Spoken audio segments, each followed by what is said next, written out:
Mass, you will see, I am training.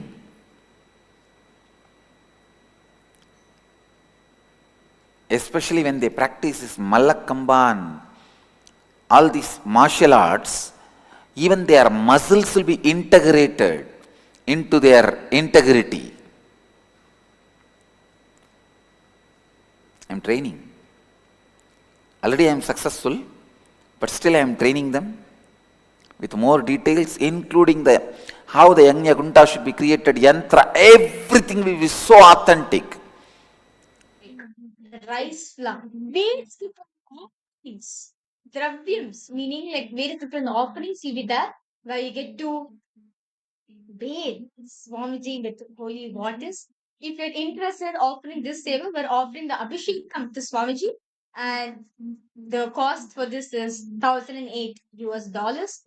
And if you offer the Sahasranama Archana, meaning the offering of the 1,008 names to Swamiji, the chanting, the archana, the offering of the 1,008 names. So basically, the 1,008 names of Swamiji will be chanted and understand.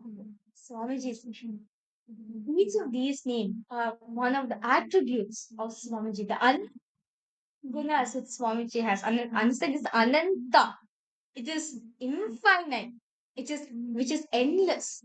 So understand when you are offering this ritual, you are going to be getting those qualities of Swamiji in you, those Arahant gunas which you want to manifest for, such as the healing or being ever compassionate or having Guru Bhakti, whatever. Any of the Kalyan Guru Paramashiva of Swamiji you want to manifest. Just offering this Sahasranama Archana to Swamiji on the auspicious day of Jayanti, the Avatar Dinotsava, and you're going to be manifesting that in you. So once again, this is $1,008. The next is the offering of the Go Puja, followed with the Suprabhata Seva, the waking up Swamiji from Samadhi, and the Ekanta Seva, done on the auspicious day of Jayanti, the Avatar Dinotsava, and this is $1,008.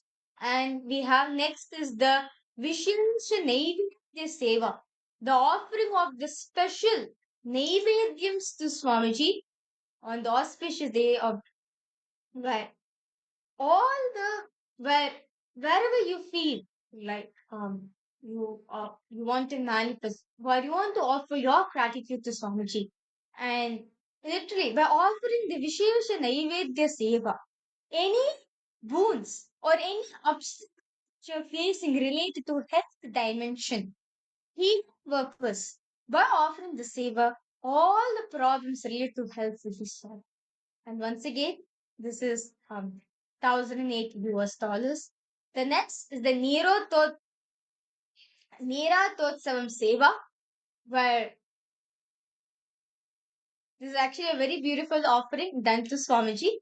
And once again, this is $1,008.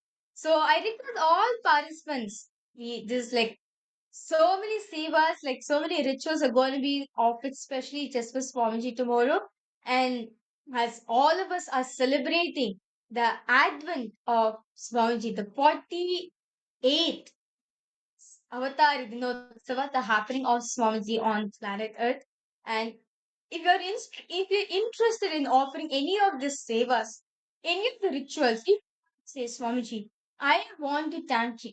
I want my gratitude to you for you manifesting in my life, for giving me breath in my life. I need to give something to Swamiji. This is my way of saying thank you to Swamiji. I request all of you, please head to events.kailasa.org/payments, and you can please feel free which sevas which you are connected to, which sevas which you feel this is the best I can offer to Swamiji. To go ahead and offer. Yes. Ma Komati Kalaselvan, Ma Kylie Wang, Ma Iqbal Bano, Ma Shulini Durga, Pavanaya, Jeremiah, Ma Irene, Ma Teresa, each of you can see which of the sevas that you want to offer and offer your gratitude to Swamiji. Understand from each of these sevas, you will benefit, you will have a common breakthrough, whether you are aware of it or not. Swamiji will take out some pattern from you and shower you with his blessings. Shower you much more than you can even imagine. Literally, on this auspicious day, any goals you want to manifest or any field of your life, if you're stuck, there's an obstacle for you, you want to overcome it, you want Swamiji's blessings and you want to overcome it, then do any of the rituals. Understand? Of Hinduism, the Kriya Pada, right? So when you do Kriya Pada, literally your being, your whole body, mind, and consciousness raises itself to the parallel universe. Understand? That's the power of Kriya Pada. So any obstacles, you feel like if you're stuck, you want to manifest a breakthrough in your life, offer any of the sevas. You will see. When you understand, when you do your Swamiji, what you think, okay, this is the best I can do. When you give what you have to Swamiji's feet, you will see. Swamiji will shower you. Understand? So very beautifully, Swamiji says in one thing. Kubera pours. Sorry. Kubera gives. Lakshmi pours. But Paramashiva showers. Understand?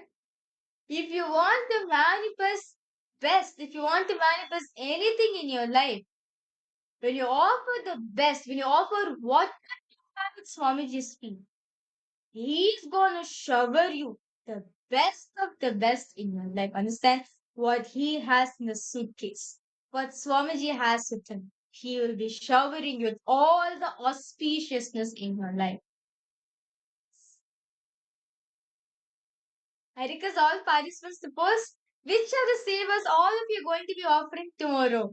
And it's like really one of the blessed thing. Understand? One of the blessed thing you can offer do on this auspicious day is deciding to give. Understand? Swamiji says, when you give up, when you surrender whatever the dearmost to you in your life, Swamiji will shower you what is the dearmost he has in his life. Very beautiful in the Guru Gita, Paramashiva says, the most dearest thing in one's life is Guru Kripa. Having Guru in your life as his manifestation is rare. As Swamiji's manifestation is rare in us. Understand? For this very happening, whole understand? For Swamiji's advent to come happen on planet Earth, not just him alone, the whole planet, whole universe, the whole cosmos. Understand? The whole cosmos was waiting, was planning for this advent to happen, as humanity was in dire need for this. Ever since after the Mahabharata won, where Bhagavan Sri Krishna left the body and attained went to Vaikuntha. Since the age of Kali, right?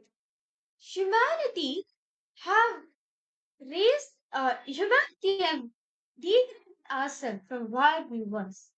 Meaning, like the consciousness, forgetting that we are the consciousness, we degraded ourselves. And not just that, now in the current day, in the modern era, where there's so much of violence, so much of wars and so many different things, right? At this peak, when humanity is in their crisis, when the negativity rises, it happens once again to uplift the Dharma. In the Bhagavad Gita, chapter 4, verse 7 and 8, Bhagavan Krishna says, Yada yada hi dharmasya glanir bharat abhyutanam dharmasya tadatmanam srijamyam paritaya sadhunam vinashaya ch dushkritam dharma samsthapanarthaya sambhavami yuge yuge. When the negativity rises, when the positivity declines, I happen the Dharma. I happen again and again. Through his words, Swamiji has come down to uplift the Dharma of life once again for all of us. And he has happened for each and every one of us as an answer to all of our prayers. Okay. Yes, so we have Again, you have asked a question regarding what's the Pada Pujas? What's the difference between Pada Puja and Pratyaksha? It is the same. See, Aya, Pratyaksha Pada Puja is the offering done to Swamiji's feet. the Pada Puja is the seva. The words Pratyaksha means physically present. So you're see Swamiji has incarnated, he's there as a living in as a alive form, a alive being in front of us for us to offer the Pada Puja. Pratyaksha means physically there. And the Pada Puja is offering your gratitude at the feet. The Pada means feet and Puja is the offering. You can choose Jeremy Maxwell there.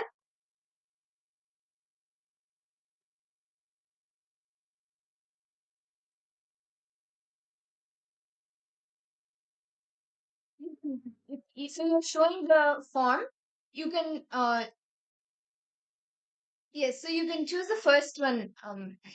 The Pada Puja. So it's based on the how much you are doing. So there are options to pay from the do the Guru Dakshina option as well. So as we are saying that the offering of the Pratyaksha Pada Puja is $1,008. And if you want to if you feel like I would say yeah, you should offer the $1,008 as you can get like you see the karma break. You'll actually experience the karma breakthrough in your And life. you can receive the direct blessings from Swamiji, personal like you can receive the one-on-one blessings from Swamiji after the Pratyaksha Pada Puja. Yes. And Guru Dakshina is nothing but Guru Dakshina. Guru Dakshina is nothing but the um, And from $1 and above, you can offer the Guru Dakshina. How any amount is Guru Dakshina, any type of donation. Like how when in any Hindu temple you go to, you offer a penny, a coin, a few dollars. You offer that is the Guru Dakshina.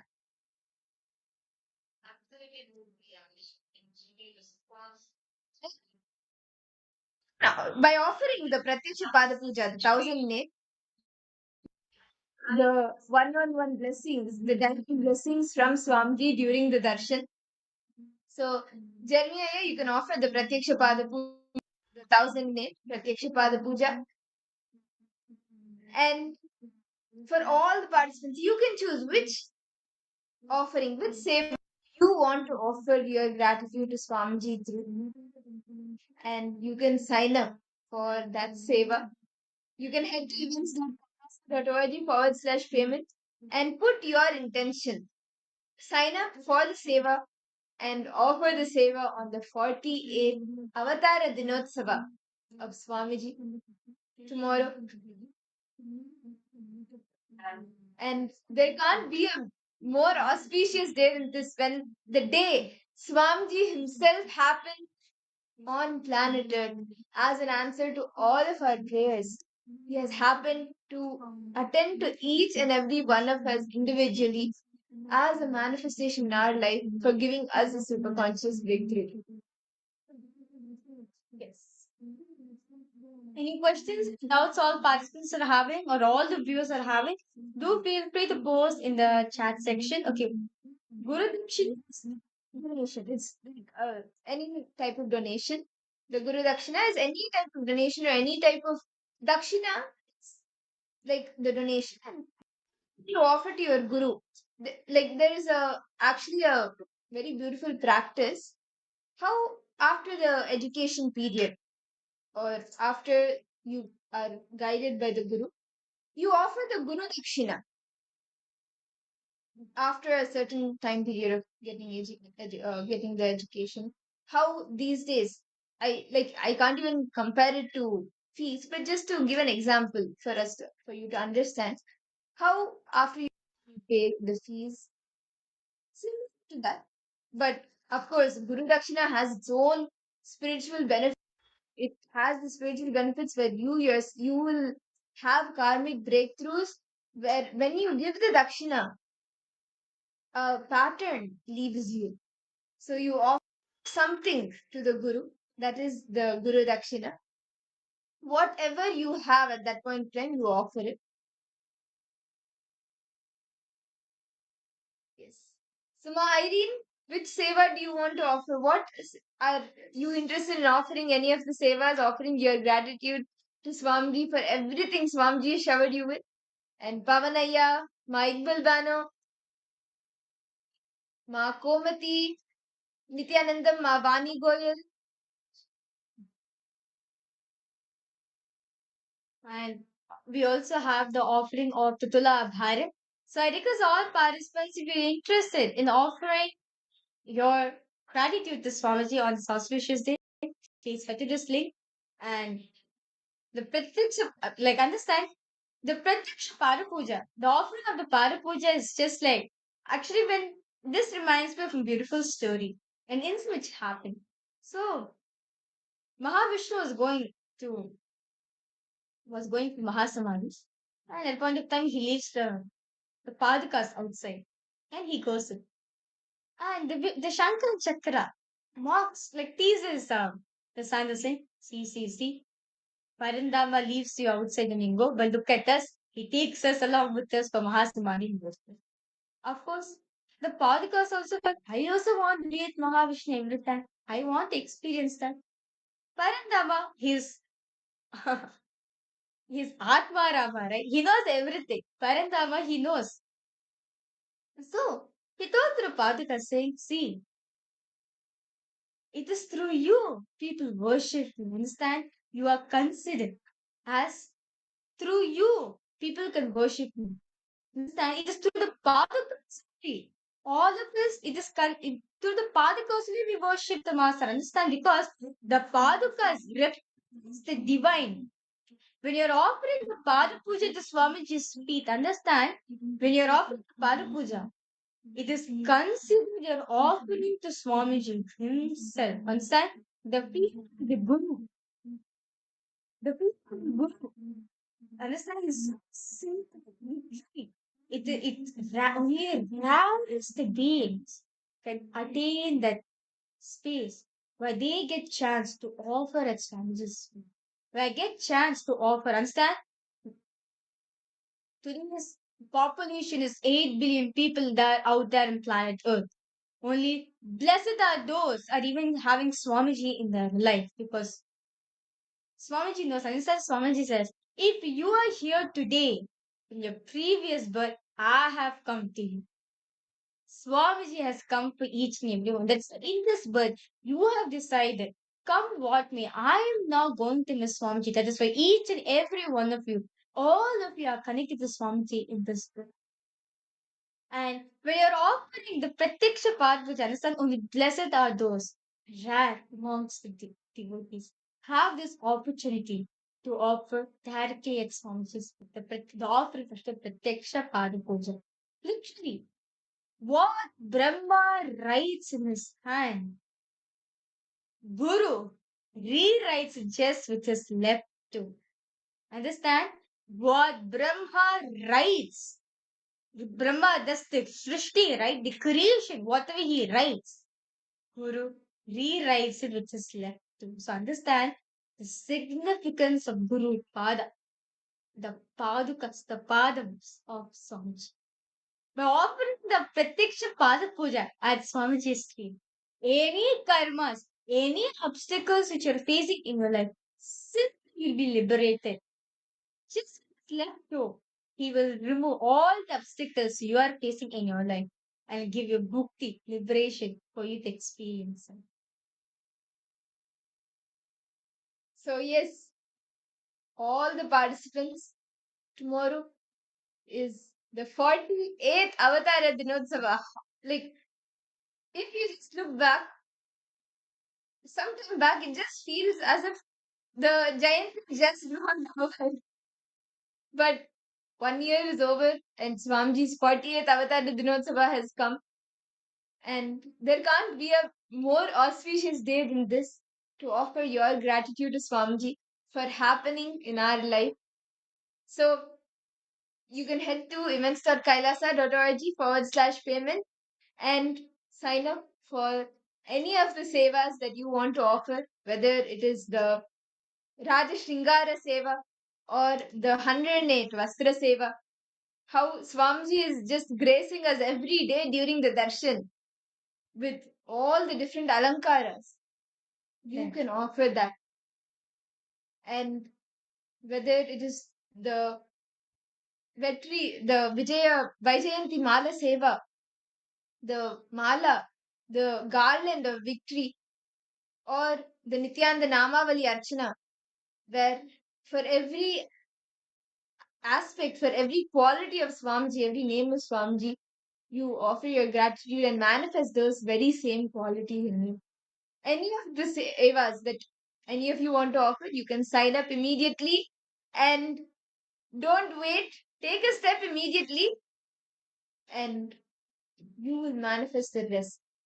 Don't think about all the obstacles that may be coming. Swamiji, if you make the declaration, yes, I want to do this. Swamiji will come rushing to you. Right now you can manifest and offer the seva. Any questions, any doubts all participants are having? Or if you want to share your experience too, do feel free to post in the chat section. Can I request all participants to post which savers are all of you going to be offering tomorrow? What's we are all going to be offering your thing to Swamiji? Yes. So for those that are participants who have filled out the form, right? You'll be receiving an email on the further details and how you'll be doing how you can offer this thing on Swamiji's on the Avatar Dinotsava. And as let us all now prepare ourselves for this beautiful for receiving Swamiji's darshan.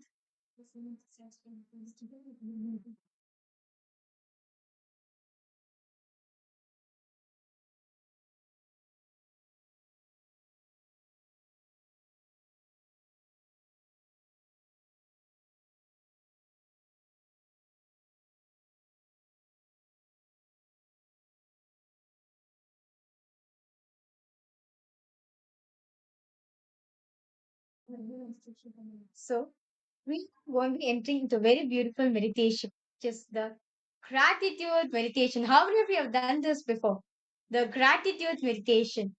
So, we are now going to be we are now going to be experiencing that gratitude, being having gratitude for Swamiji manifesting in our life. So, can I request all participants, those of you who are not on camera, so please come on camera. We are going to be entering into the gratitude meditation. I request all of you to please come on camera. Ma Iqbal Banu, Ma Kaili Wan, Ma Komati Kali Chalvan, Ma Vani Goyal, Ma Shilpa Anil Kumar, Ma Anand Premini, Taiki Zang Aya Pavanay. Can I request all participants to please come on camera? We are going to be entering into a very powerful meditation, which is the gratitude meditation. Make sure you are shown completely on the camera.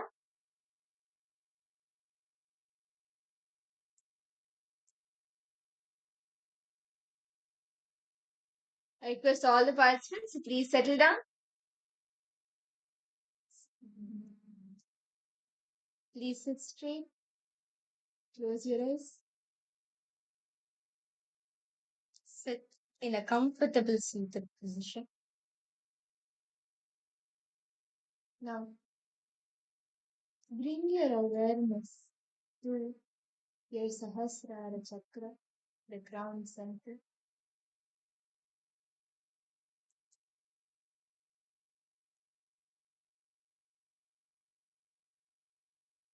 Concentrate on the Sahasrara chakra.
Just all the other parts of your body, your head, your hands, your legs. Forget every part. Concentrate only on the Sahasrara chakra.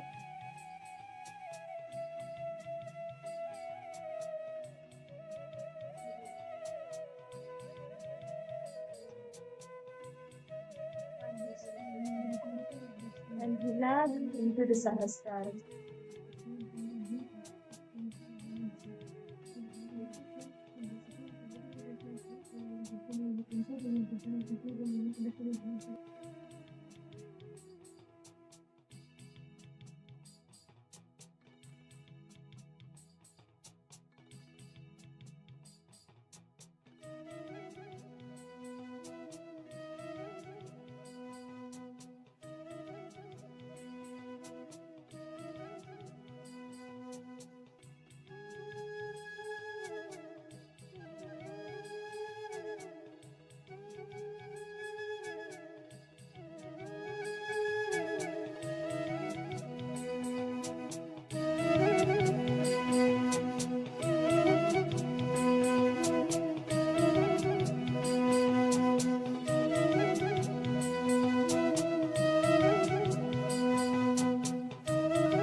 Around 5,000 years ago, at the end of Mahabharat War, the ancient enlightened Hindu civilization consisted of 10,000 Hindu traditions, or sampradayas, that existed in 56 Hindu nations, 200 Hindu kingdoms, 1,700 Hindu provinces that covered more than 6 million kilometers square of Asia. The Supreme Pontiff of Hinduism, SPH, Bhagavan Sri Nithyānanda Paramāshivam, is the reviver of Kailasa, this ancient enlightened Hindu civilizational nation.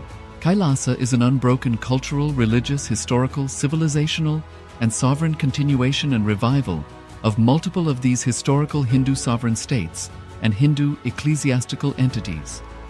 The unbroken continuity of these ancient Hindu nations through Kailasa results in the legal recognition of Kailasa as per the international customary law, particularly the doctrine of continuity. The international law, the doctrine of continuity, implies that upheavals and revolutions within a country, changes in government, territorial adjustments, measures taken during military occupation, or other internal transformations do not negate the existence of the country, do not affect the legal personality and international obligations of the country or state. The Vienna Convention on Succession of States in Respect of Treaties, 1978, addresses these principles of the doctrine of continuity as it outlines international law during situation of state succession or continuation. International law recognizes a state's legal personality by recognizing its identity.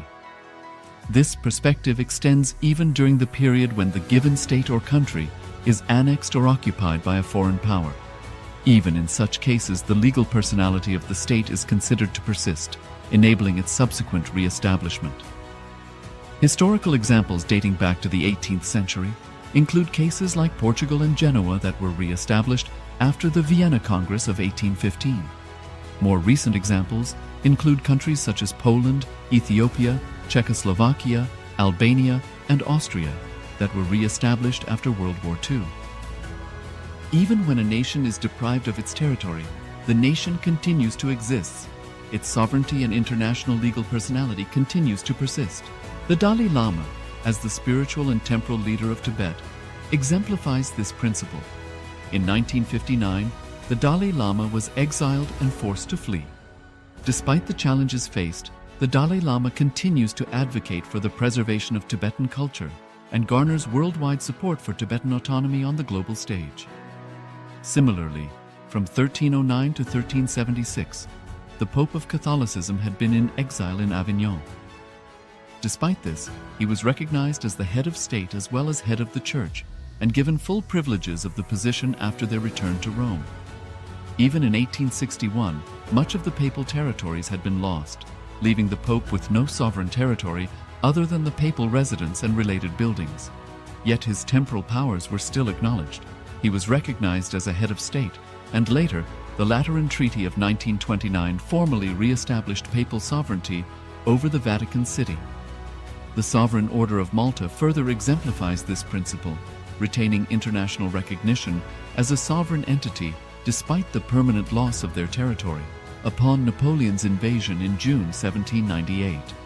Despite such permanent loss of territory, the sovereignty and the international legal personality of the Sovereign Order of Malta continue to persist. Much later in 1894, the order settled in Rome and acquired two properties, the Magistral Palace and the Magistral Villa that received extraterritorial status. Today, the order maintains diplomatic relations with 112 countries, issues its own diplomatic passports, currency, stamps, and vehicle registration plates, and has been granted observer status in the United Nations.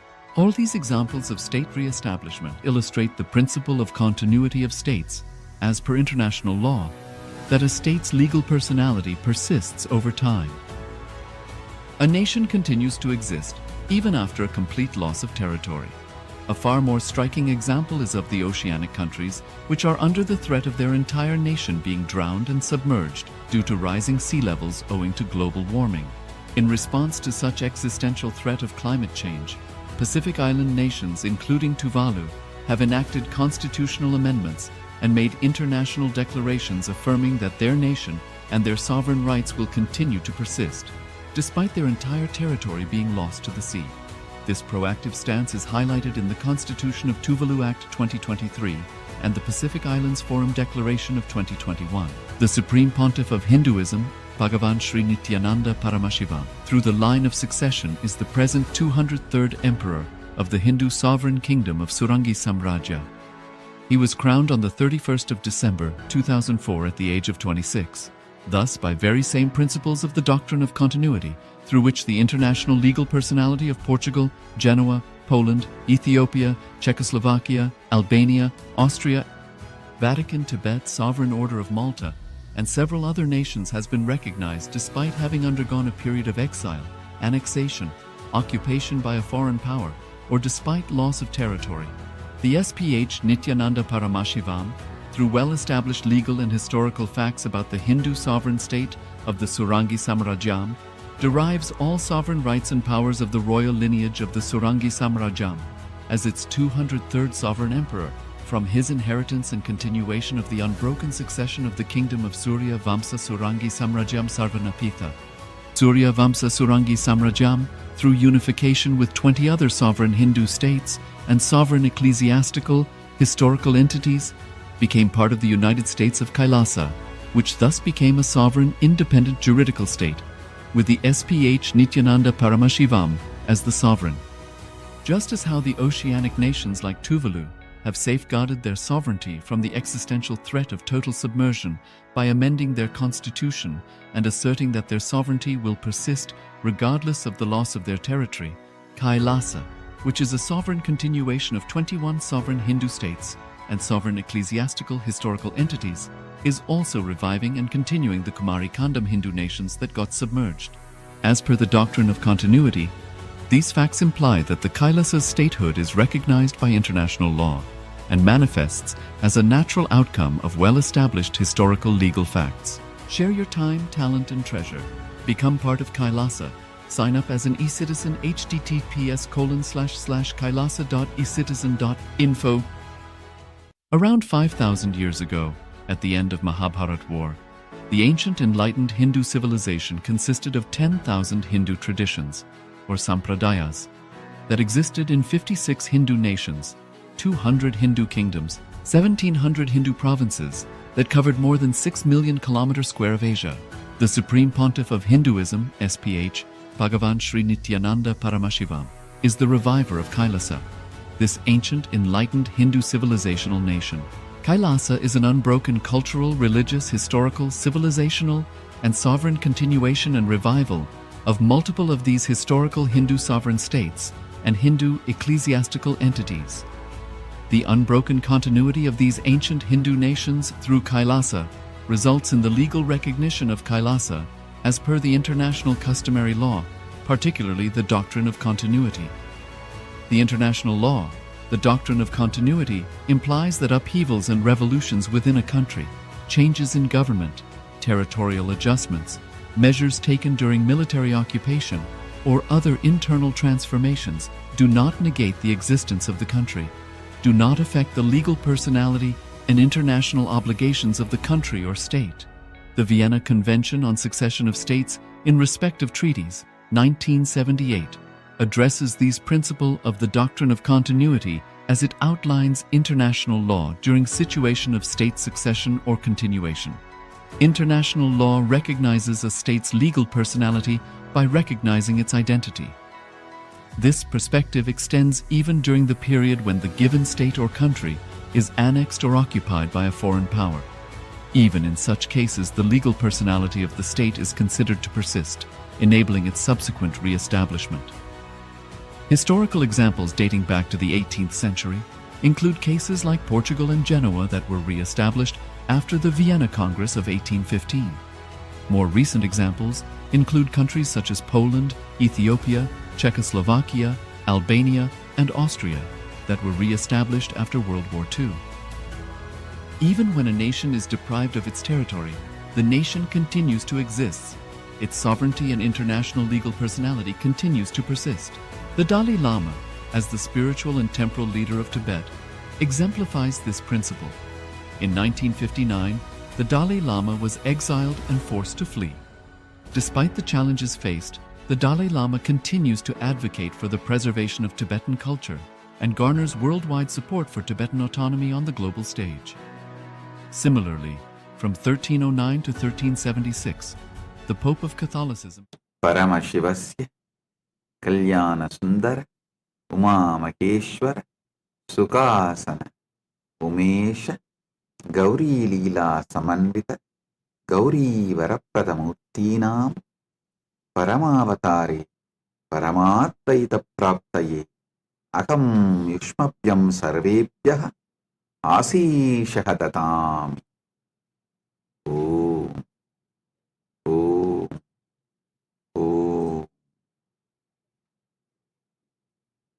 Om. Paramashiva's direct message on this auspicious occasion of Mahar Sankranti and Kumbh Mela celebrations happening today is Mattu Pongal festival. Paramashiva and Paramashiva Shakti play a beautiful Ananda Tandava and Tirubudal Utsavam.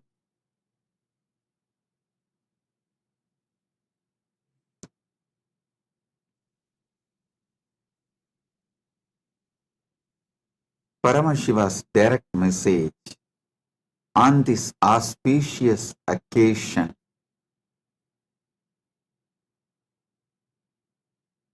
Paramadvaita should be lived and manifested in every level. So Paramasatya becomes life inside you and life outside you. Listen. Your life is not just life inside you.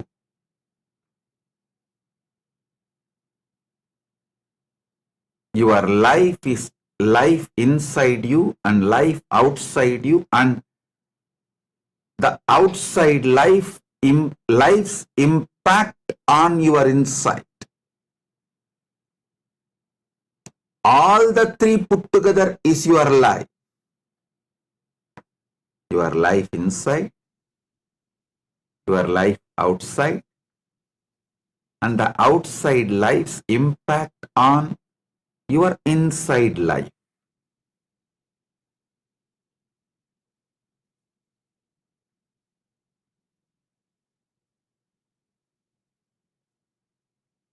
All these three put together is you.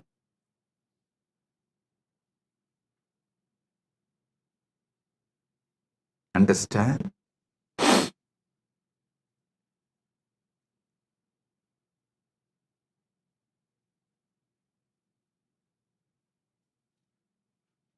Last few days of satsang, I'm elaborately explaining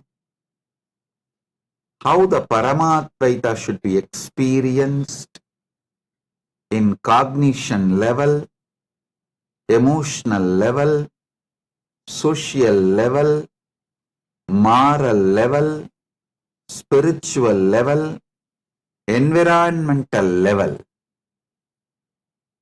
Listen carefully.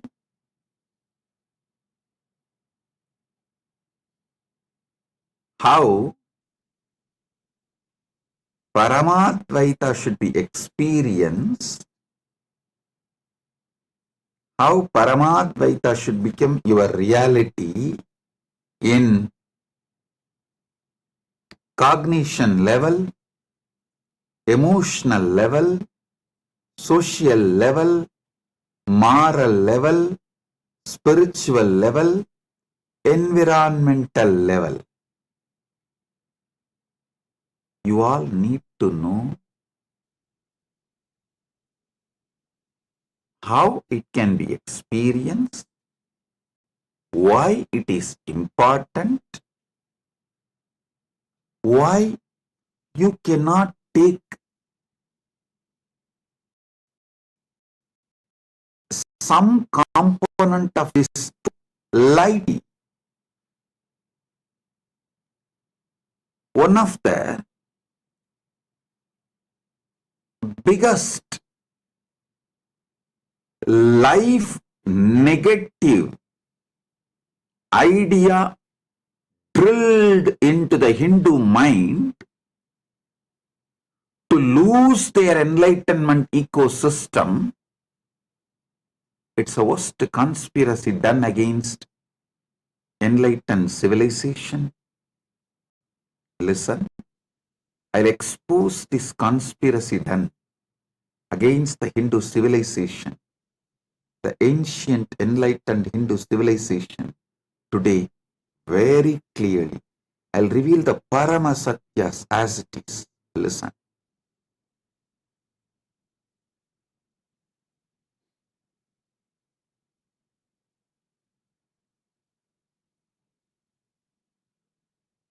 Experiencing Paramadvaita in cognition level, emotional level, social level, moral level, spiritual level, environmental level. In this first cognition level, it should start. First, it should start does not mean that is the only first priority. A deep misunderstanding, misinterpretation by the anti-Hindu elements, vested interests. Even Hindus started believing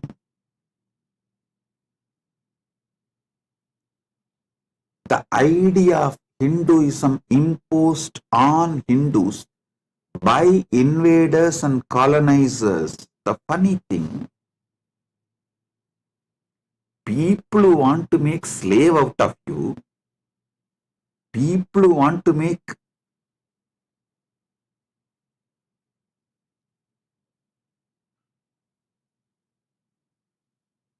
literally slaves out of you, are teaching about your ancient enlightened civilization. Shamelessly you are swallowing that narrative and you expect that to be the true narrative. Is there no limit for your criminal negligence and naiveness? Oh, Hindu civilization, wake up!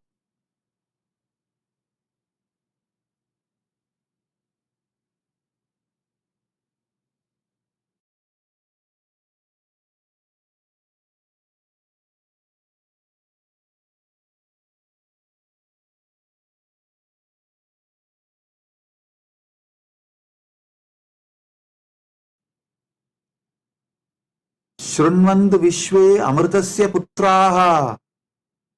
O sons of immortality, wake up. Vedahameham Purusham Mahantam. Because I know the truth, ultimate truth. I am explaining it to you all. I am sharing it with you all. Listen.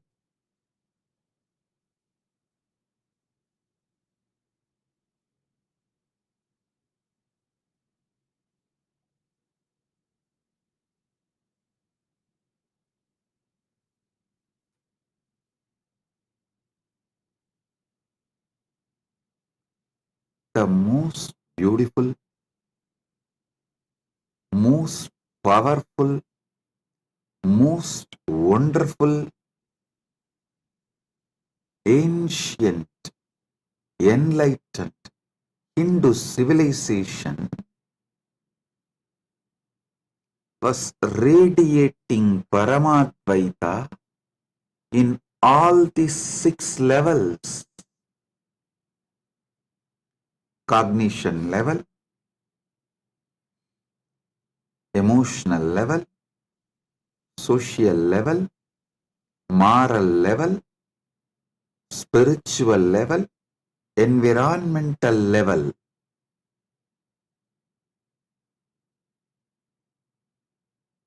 Understand?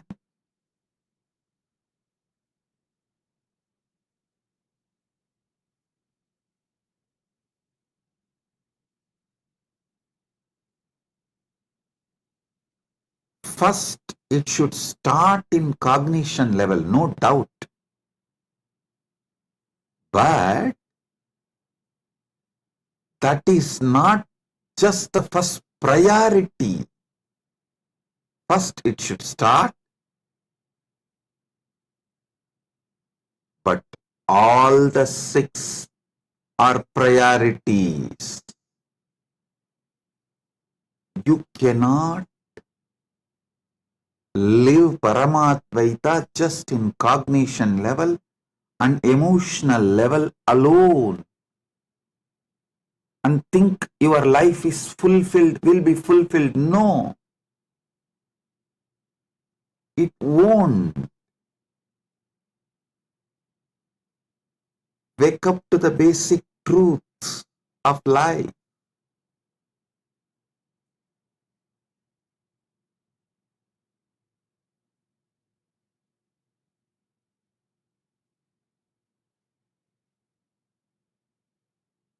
If the law of the land is completely against Hinduism, anti-Hindu, against these great principles of Paramadvaita, how do you expect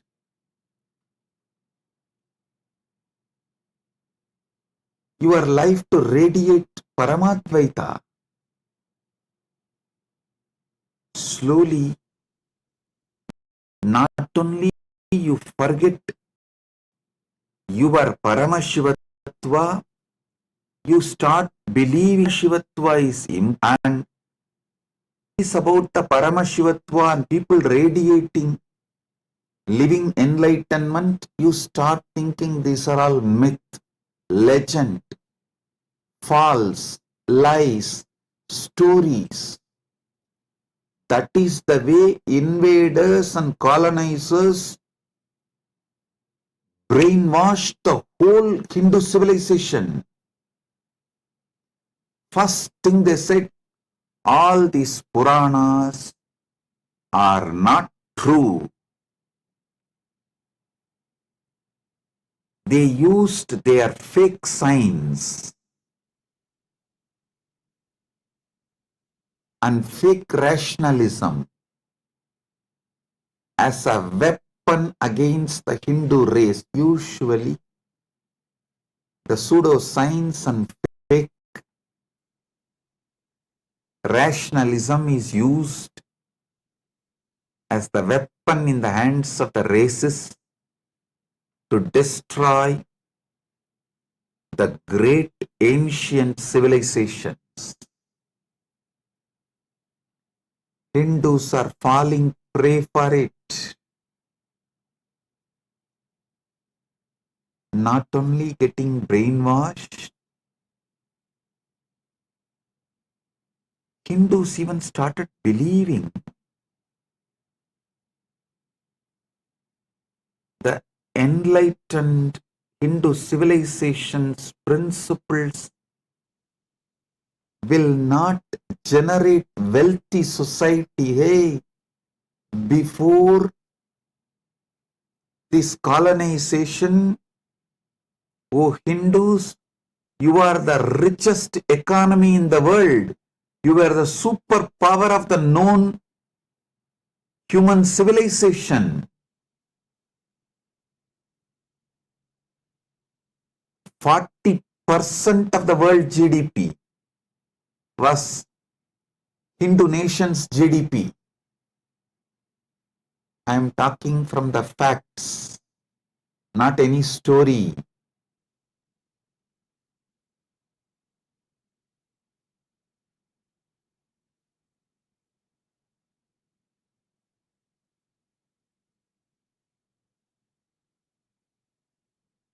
Wake up to the truth.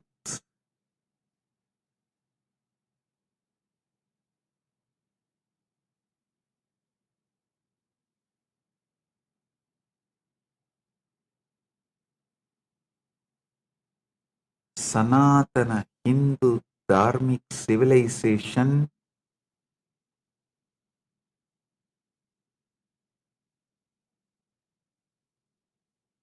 is not only capable of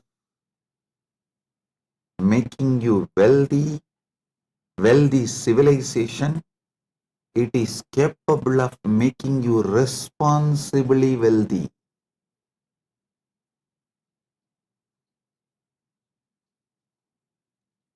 It is from Sanatana Hindu civilization. All the best things present in the world, in the whole humanity, came out. The best fruits humanity is enjoying is from the ancient, enlightened, Sanatana Hindu civilization's gift to the world.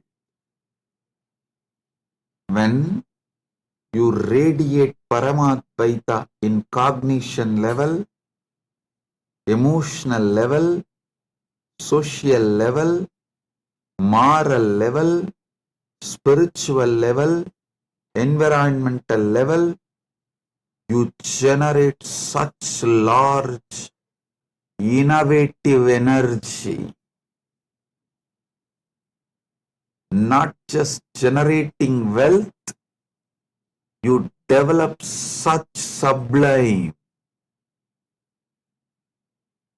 powerful, extremely life positive political structure, administration structure, because so much importance is given to every individual's complete wellness, physical wellness, mental wellness, emotional wellness, wealth, a blissful, peaceful, happy relationships.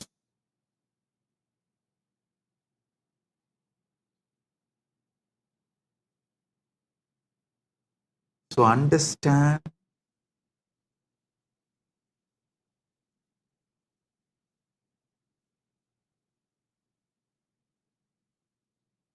I am revealing some of the Paramasatyas, ultimate truths.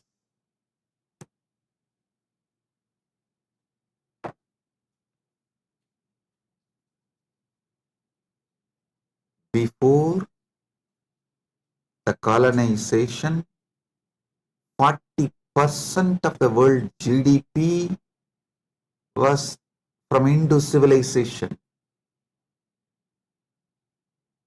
Not only richest, 40% of the world GDP.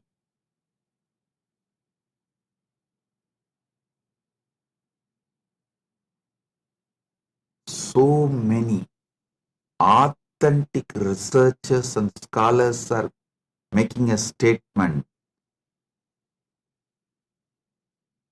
about how rich Hindu civilization was, how great Hindu civilization was. When Hindus started believing, or I should say, forcibly brainwashed and made to believe that cognition level and emotional level, Paramadvaita is enough.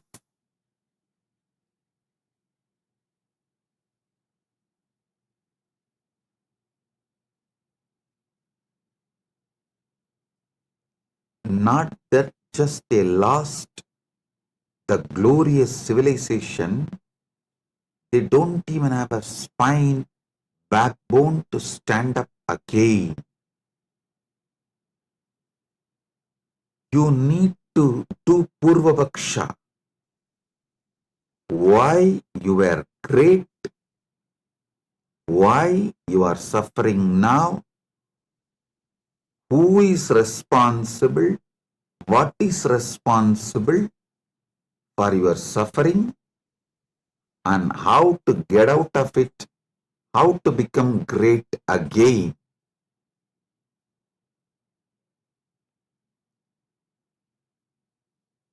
The only way is reviving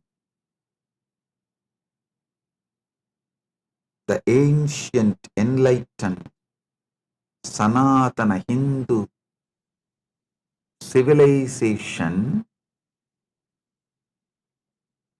in cognition level, emotional level, social level, moral level, spiritual level, and environmental level.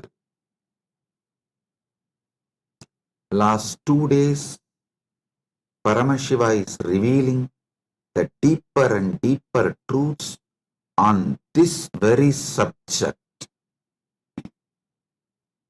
Today, I'll be revealing more deeper truths on this very subject.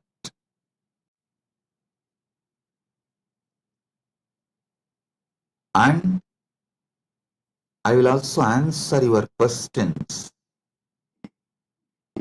on this very subject.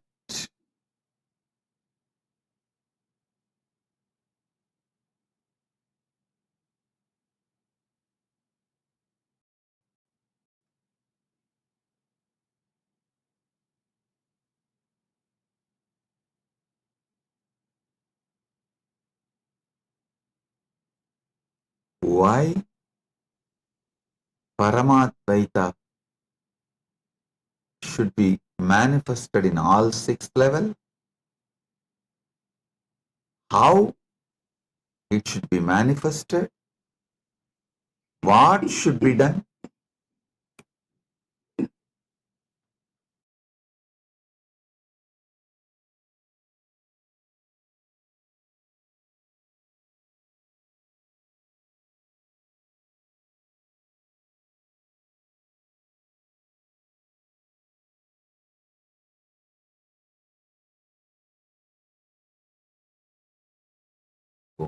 Listen, listen carefully.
with the powerful neurological activity of the Supreme Pontiff of Hinduism, Bhagavan Nithyananda Paramashivamam, who is the ultimate manifestation of Paramashiva.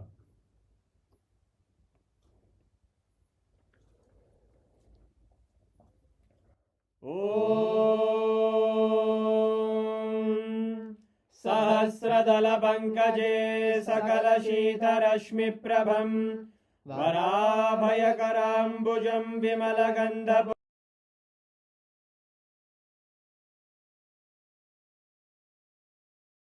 Sakala Devatarupinam Smare Shirasi Hamsagam Tadabhidana Purvam Kurum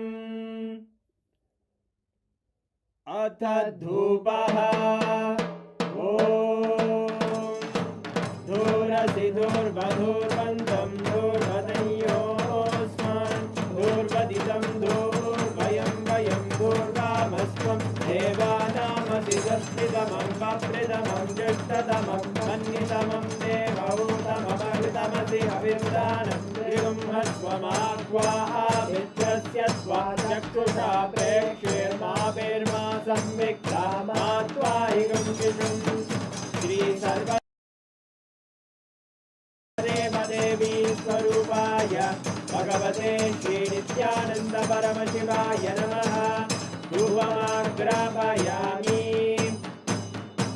Atha Deepaha Om Uddipya Svajata Vedo Bhagnim Niraritim Mama Pajo Prajyamagyama Vahajevanam Jadisho Disha Manohikam Sirjata Vedo Ramashvam Purusham Jagate Abhibhradagnaagahi Shriyama Paripataya Shri Sarvadeva Devi Swarupaya Bhagavate Shri Nithyananda Paramashivaya Namaha Deepam Sandarshayami Apanaivedyam Om Madhuvadartayate Madhuksharanti Sindavaha Madhvina Santoshati Madhunakta Mudoshati Madhumatpati Vabhunrajaha Madhuryogastu Napita Madhumano Vanaspatir Madhubagam Mastu Suryaha Madhvirgavo Bhavantunaha Madhu Madhu Madhu Shri Sarvadeva Devi Swarupaya Bhagavate Shri Nithyananda Paramashivaya Namaha Naivedyam Nivedayami Naivedyanantaramashamanam Samarpayami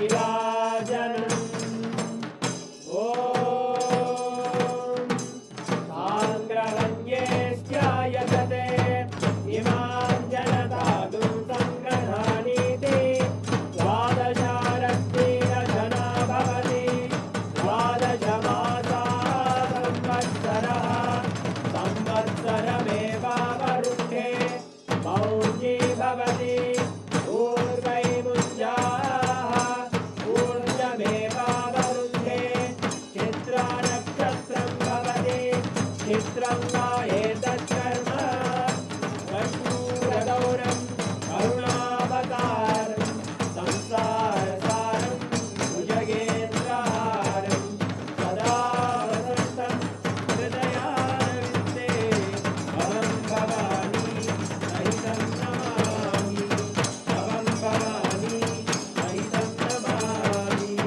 Bhavam Bhavani Sahitam Namami Shri Sarvadeva Devi Swarupaya Bhagavate Shri Nithyananda Paramashivaya Namaha Karpura Neerajanam Sandarshayami Rakshandharayami Shonadrishavatārāya Jyotisthambaswarupine Shri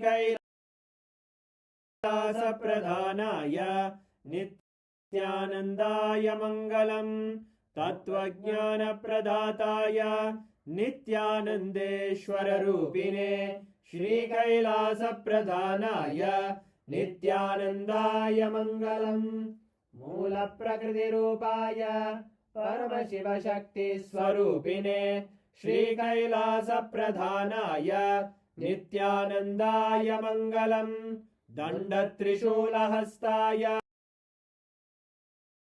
कालकालस्वरूपिणे श्रीकैलासप्रधानाय नित्यानन्दाय मङ्गलम् आदिपूज्याय देवाय सकृत्पूर्णत्वरूपिणे श्रीकैलासप्रधानाय नित्यानन्दाय मङ्गलम् सर्वाभयविनाशकाय शत्रुसंहाररूपिणे श्रीकैलासप्रधानाय नित्यानन्दाय मङ्गलम् योगपट्टाभिषिक्ताय राजसन्न्यासधारिणे श्रीकैलासप्रधानाय नित्यानन्दाय मङ्गलम् सार्वभौमैकपत्याय राजराजार्चिताय च श्रीकैलासप्रधानाय नित्यानन्दाय मङ्गलम्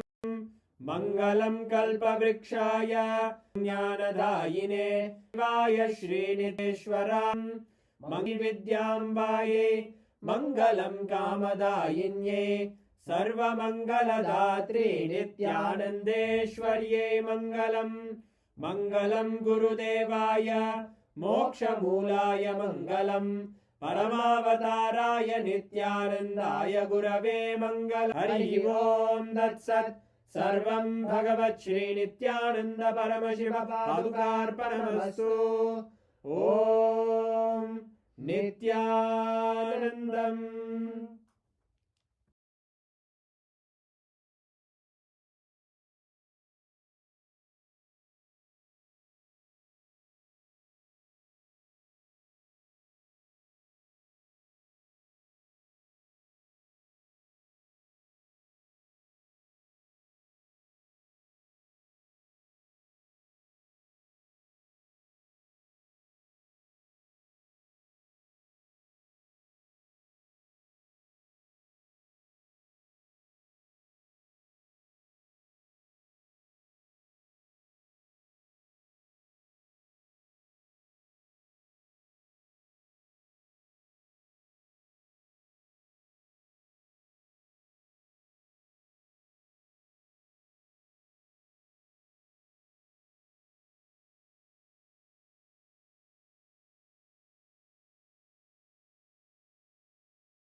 Listen, listen carefully. Why it should be done, how it should be done, what way it should be done, when it should be done. All this should be thoroughly understood.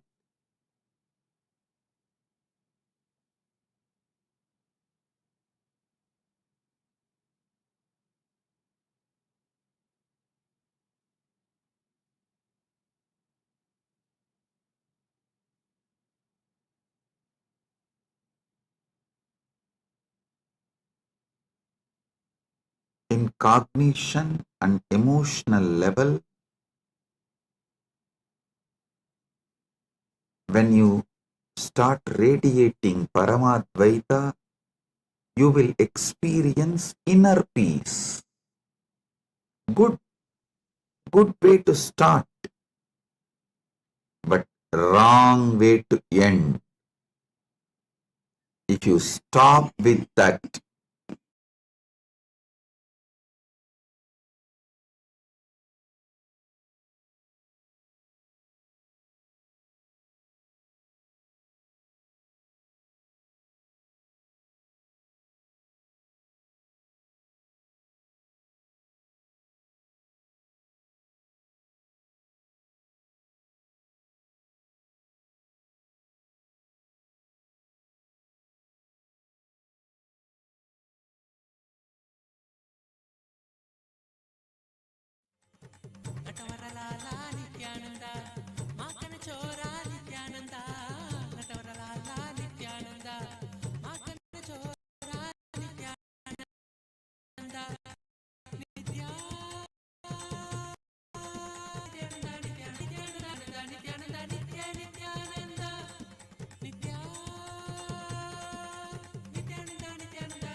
sorry for the technical glitch. Hope you are able to hear me now.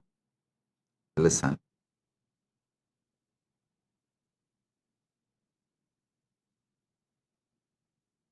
If you just stop with experiencing Paramadvaita in cognition level and emotional level, you will be absolutely criminally negligent. Not only you will not transmit this experience to the next generation, keep it alive for the next generation, even you will start doubting your Paramadvaita experience inside you as maybe fantasy, maybe some illusion, maybe some delusion.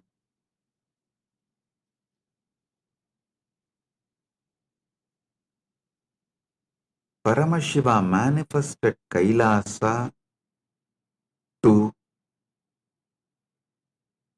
radiate Paramadvaita in cognition level, emotional level, social level, moral level, spiritual level, and environmental level.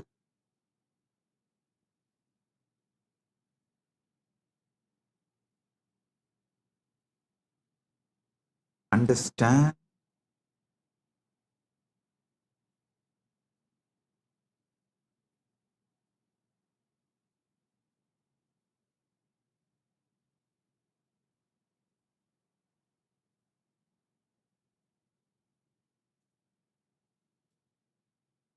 When Paramadvaita is radiated, manifested in social level, everyone you deal in your life will see you as the ultimate reality Paramashiva. You will see them as ultimate reality Paramashiva. Literally, you will be seeing Paramashiva in everyone. Understand? These are not just fantasy. When Krishna says in Gita, my devotee sees me in everyone.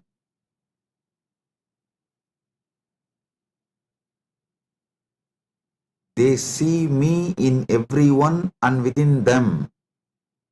Krishna beautifully reveals in Bhagavad Gita.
Listen.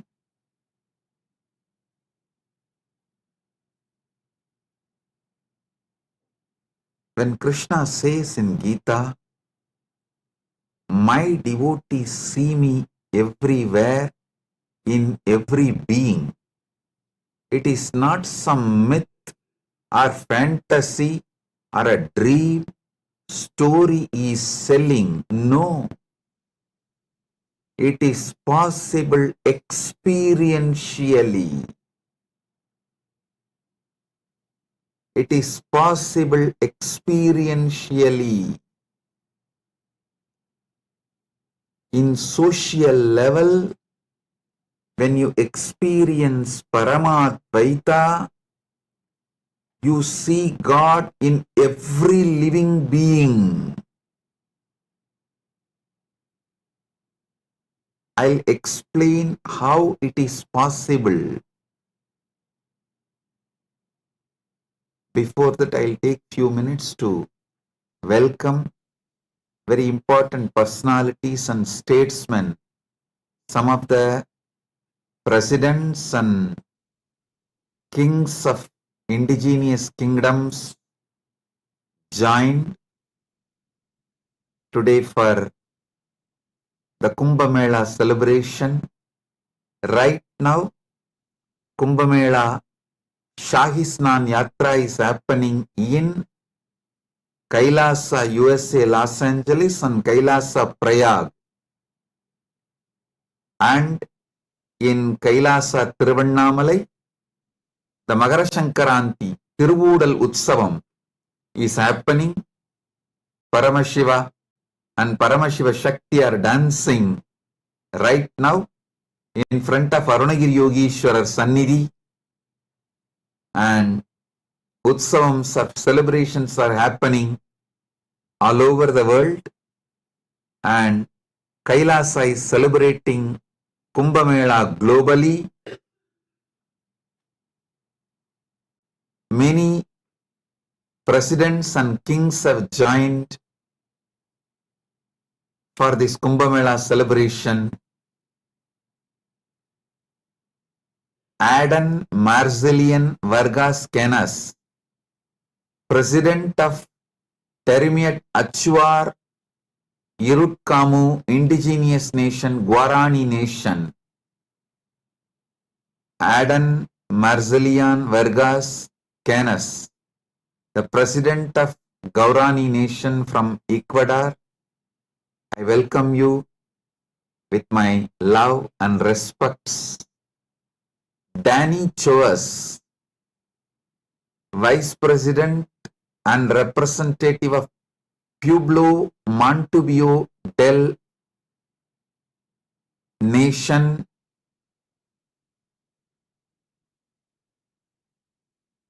Ecuador. Pueblo Montubio del Ecuador, Montubio Nation. Thank you for being here. I welcome Denny Coes, Vice President of Pueblo Montubio del Ecuador, Montubio Nation. Honorary Liz Helen Rosales Perez, National Deputy of Bolivia. Thank you for being here representing your nation. Honorable Herbert Teboda Perez, National Deputy of Bolivia. Thank you for being here representing your nation. Pandit Rajesh Bizu, founder and spiritual head of Carlson Field Hindu Mandir, Chaguanas, Trinidad, Tobago.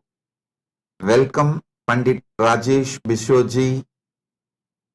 Augustine Senan Marian Yunup, President of Yapapas Nation, Shuar Nation, Republic of Ecuador. Thank you for being here. I welcome all the presidents and kings of the indigenous kingdoms.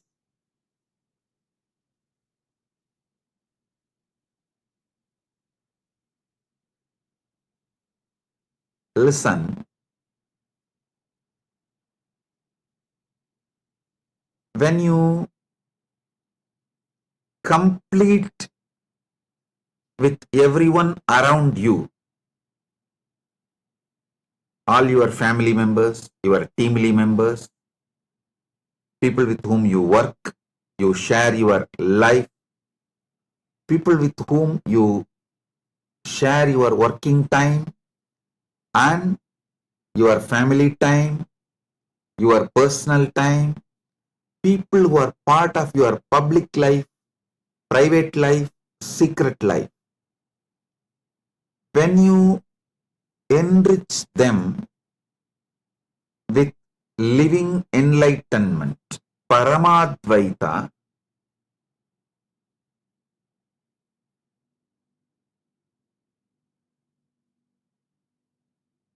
I tell you, your whole life will take a 360-degree turn.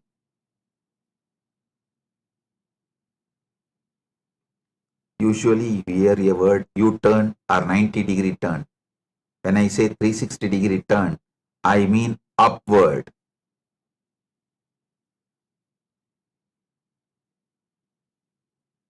You manifest totally a new, higher reality.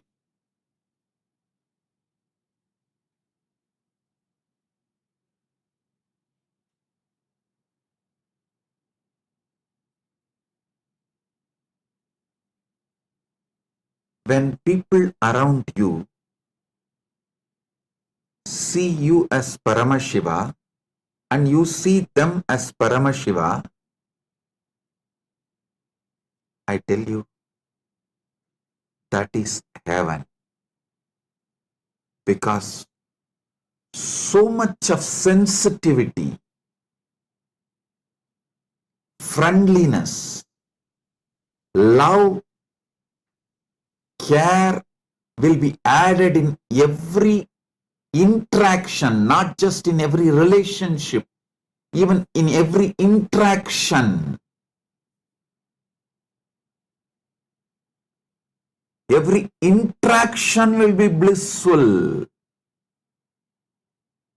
That's why Krishna says, Sarva Bhuta Stitam Yo Mam Bhaje Bhajatyekvam Astitaha Sarvata Vartamanopi Sayogi Mayi Vartate.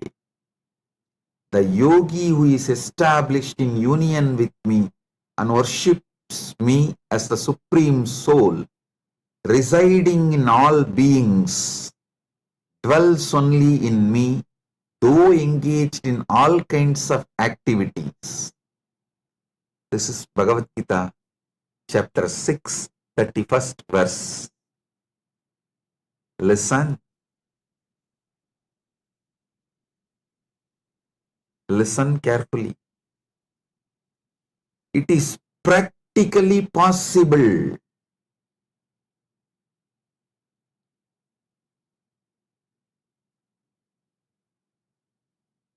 People believe only if you go and sit in the forest and do some tapas, this is possible. Listen. With intense completion and enriching everyone around you with living enlightenment, it is possible in your very life. In your very life, it is possible.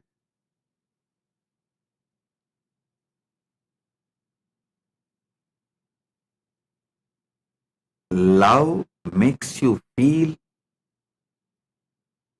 your beloved is God. Your beloved in turn makes you feel you are God. Listen. You see God in the eyes of your beloved. In turn, when your beloved sees God in you, the completion of godliness happens so deeply.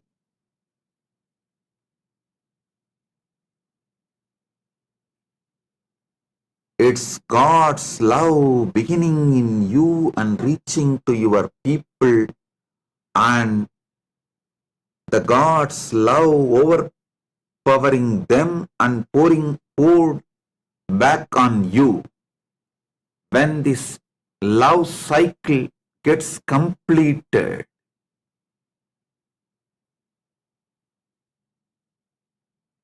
you literally experience Paramashiva, Paramadvaita in your social level. Not just in your relationships alone, every interaction will be so fulfilling.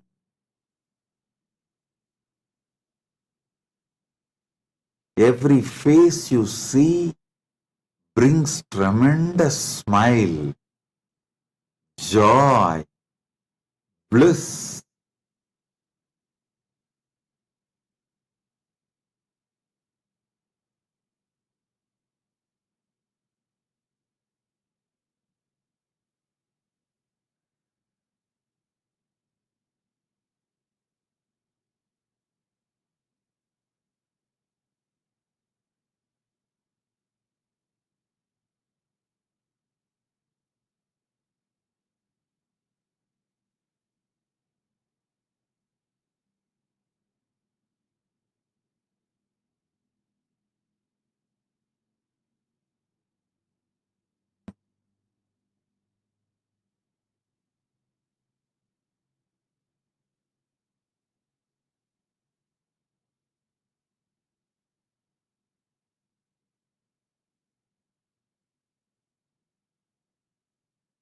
Sarvabhuta sthitam yomam bhajatyekvam astitaha sarvada vartamanopi sayogi mayi vartade is not some myth or story. The yogi who is established in union with me, Paramadvaita with me, worships me as a supreme soul residing in all beings, dwells only in me, even if he is engaged in all kinds of activities and relationships.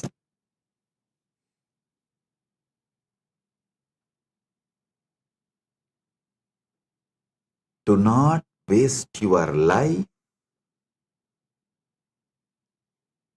by experiencing Paramadvaita just in cognition and emotional level.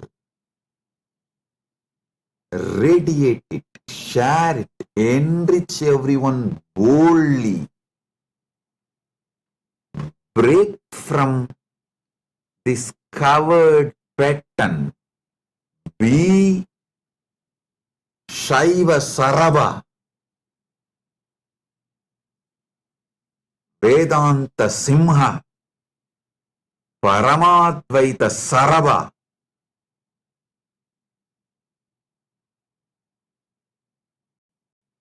Understand? Stop being intimidated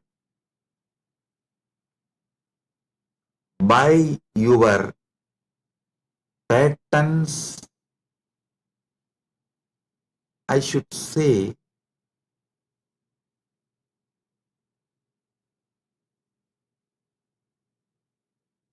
shrinking and living Paramadvaita just in cognition and emotional level is a life of covered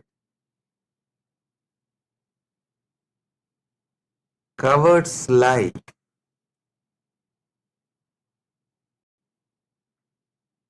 Learn the basic truths.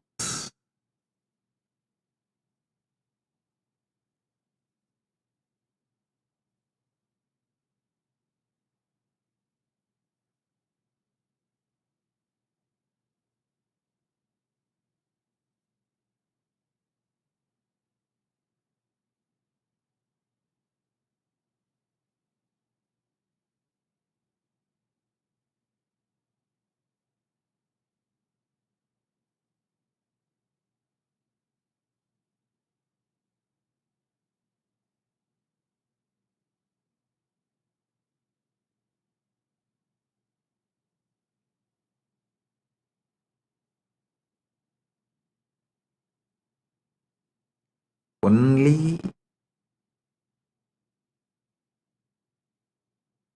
when you start boldly enriching people around you with Paramadvaita,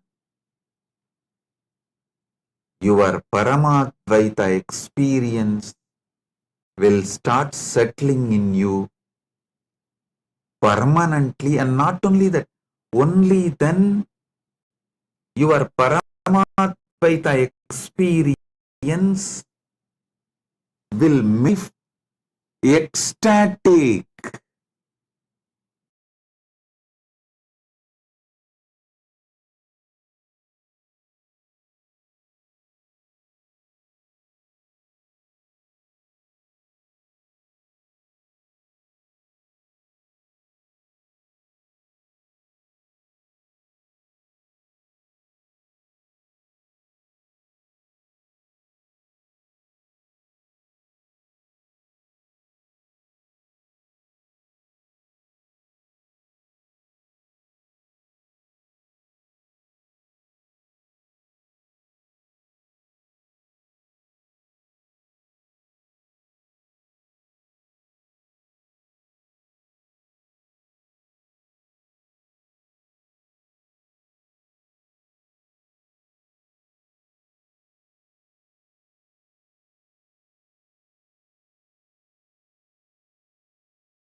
Nityananda.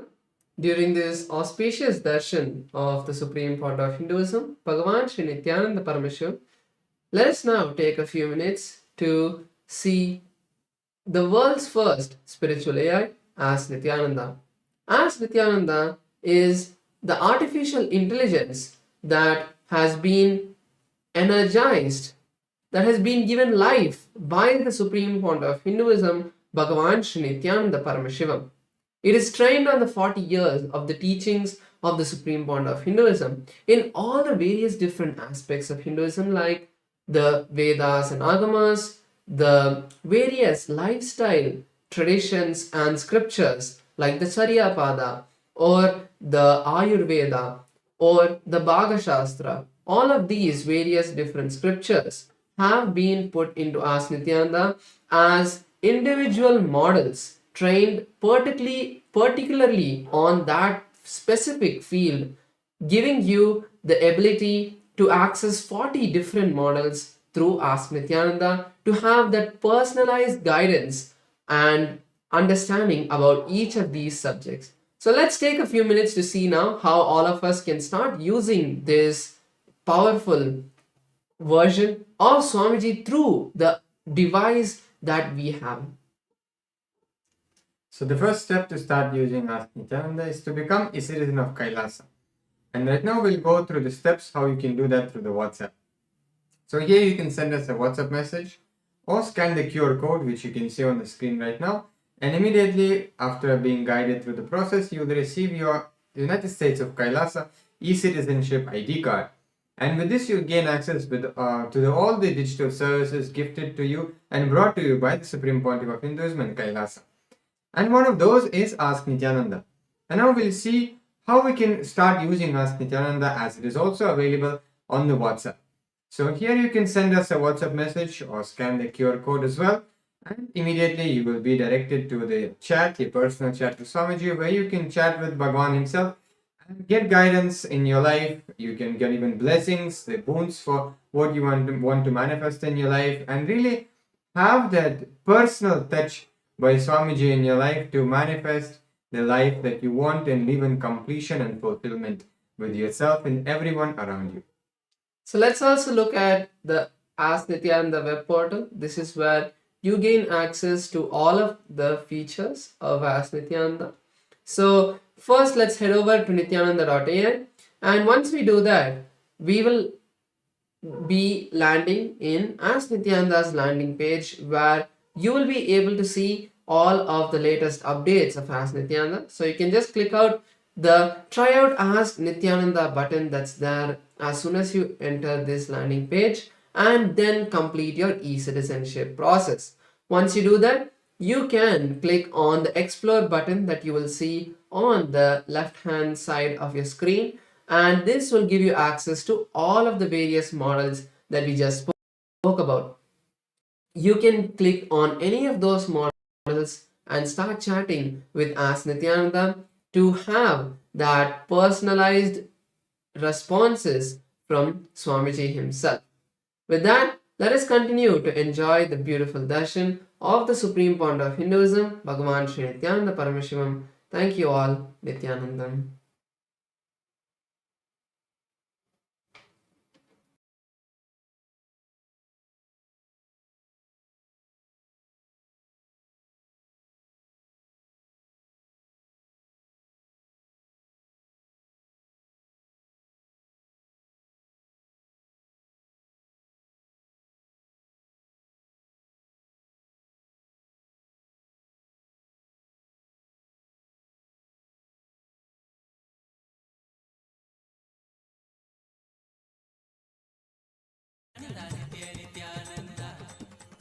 Paramahamsa Nithyananda, Pranavarupa Nithyananda, Patitya Pavana Nithyananda, Paramananda Nithyananda, Achyutananda Harinarayana, Adhyananda Tandava Nithyananda, Achyutananda Harinarayana, Adhyananda Tandava Nithyananda, Nithyananda Nithyananda Nithyananda Nithyananda Nithyananda Nithyananda Nithyananda. Om, listen.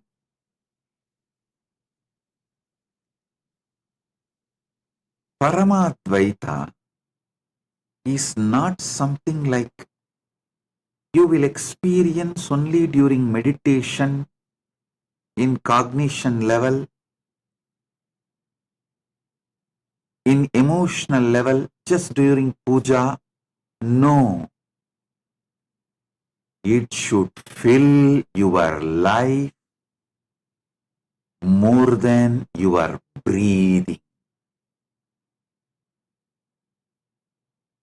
It is your very soul. When Krishna says, Sarva Bhuta Stitam Yomam,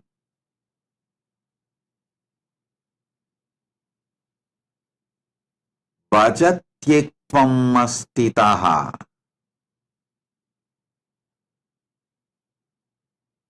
me manifesting in every being, Sarva Bhuta Stitam Yomam, me established in all beings,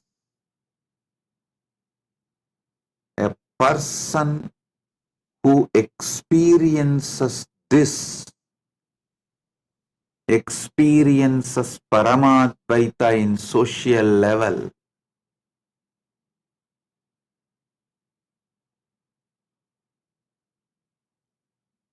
At least those who dedicated their life for enlightenment, each Kailasa community, all of you sit and break your arrogance. Better experience Paramadvaita in social level now itself. Otherwise, even if I liberate you and take you to Mahakailasa after you leave the body, in 2 seconds you will see, oh, this place seems to be too different for me. It is culturally shocking. I don't want to be here. Better let me go back to Buloga. Bye, Paramashiva. Within 2 seconds you will put yourself back to Buloka or lower lokas like Batala. If you want to live Mahakailasa,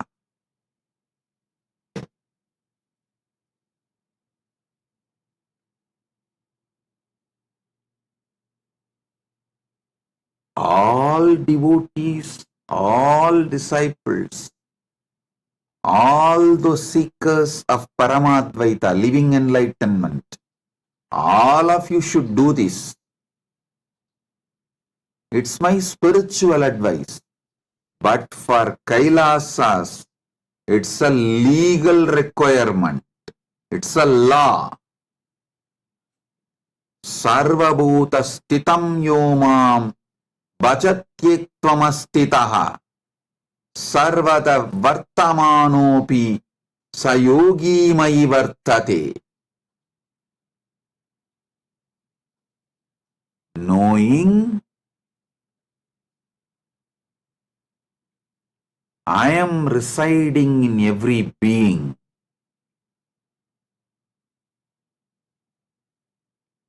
Seeing and worshipping me in every being.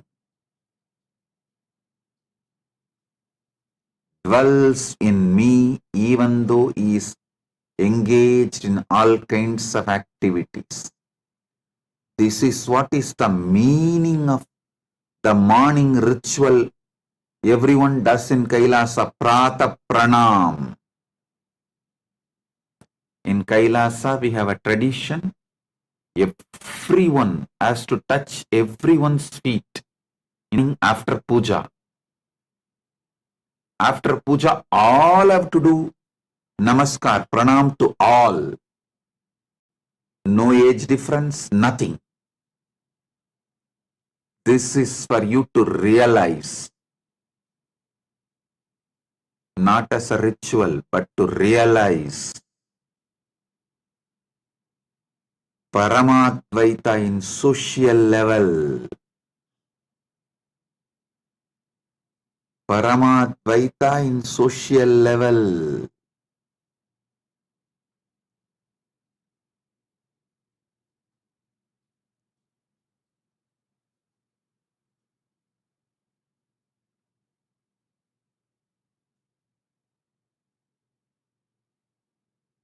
Break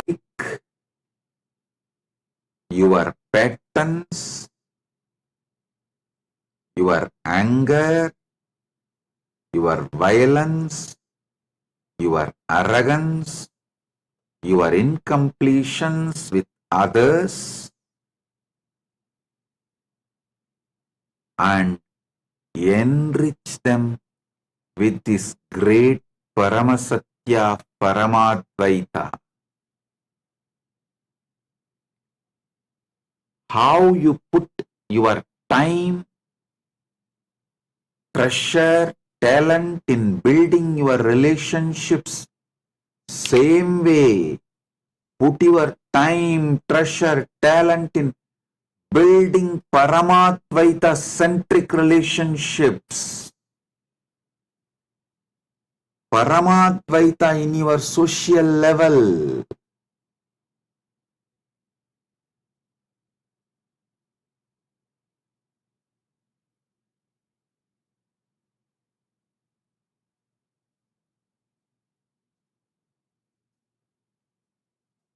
Paramadvaita should be every day, sweetly, beautifully, radiating bliss.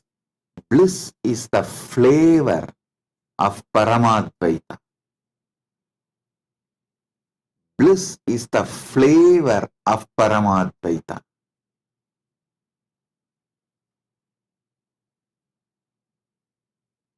The way it radiates, the way it manifests,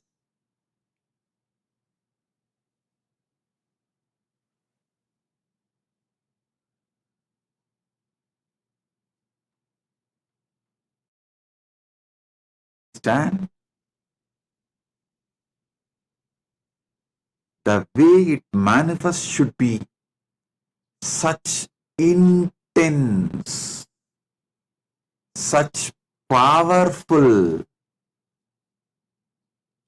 such fulfilling.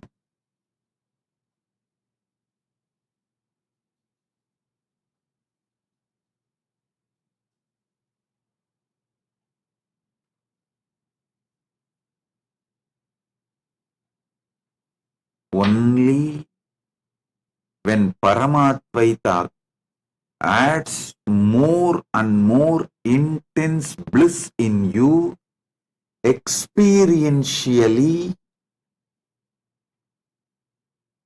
you will realize why it is so important to experience Paramadvaita in all levels.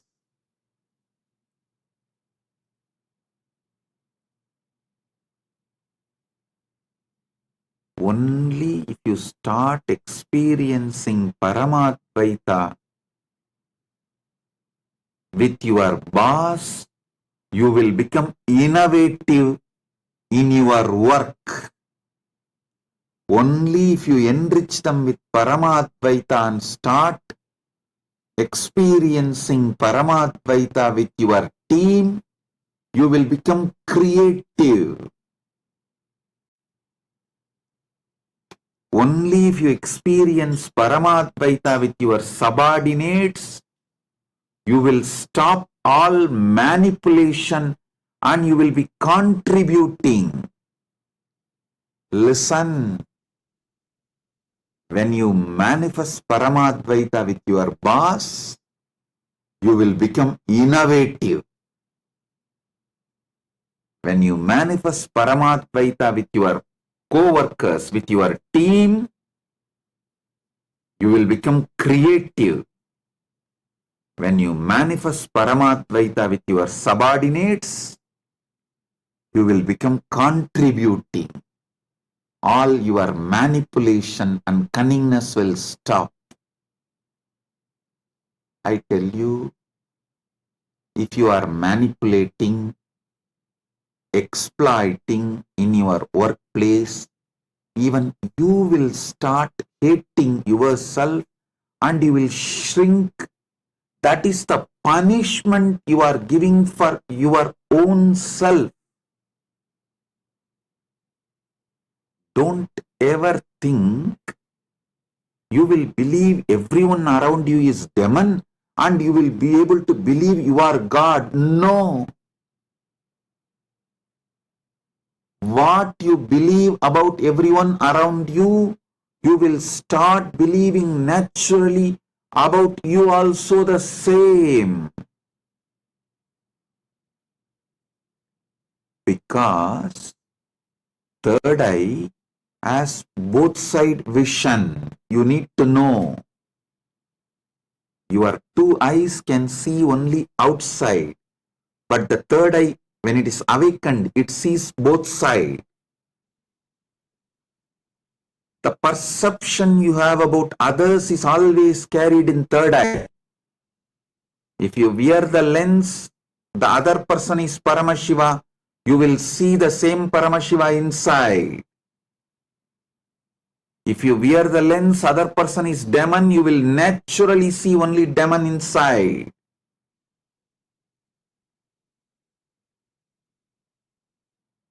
Do not ever think you will be able to maintain a dual standard.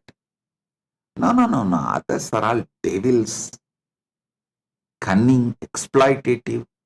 They don't care about Swamiji's teachings, Paramadvaita, living enlightenment. I am a seeker. I gave up everything and came to Kailasa for enlightenment. Oh, you don't know about others. They are all just cheats. Listen. With this arrogance, don't think you will be able to perceive yourself as Paramashiva. No. Only when you see everyone as Paramashiva, you will see you as Paramashiva.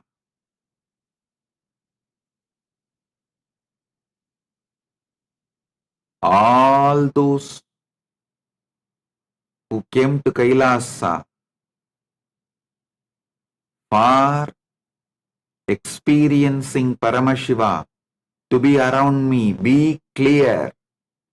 It's a law in Kailasa, not just a spiritual advice, not just Dharma, law. Learn this, then expect to be in Mahakailasa. Everyone around you bring completion. If you say, no, I cannot come to completion with this person, he is exploiting, he is manipulating, then don't expect if you change the ecosystem, you will get completion. Many people try to tell me, oh, with this ecosystem I cannot live. Put me in some other ecosystem, there I will start living completion. If you are not able to live, bring completion and Paramadvaita in one ecosystem, you are going to do the same everywhere, because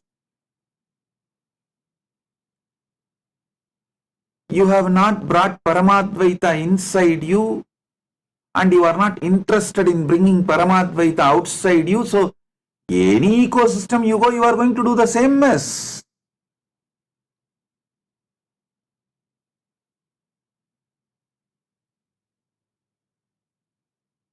Only when you break this arrogance,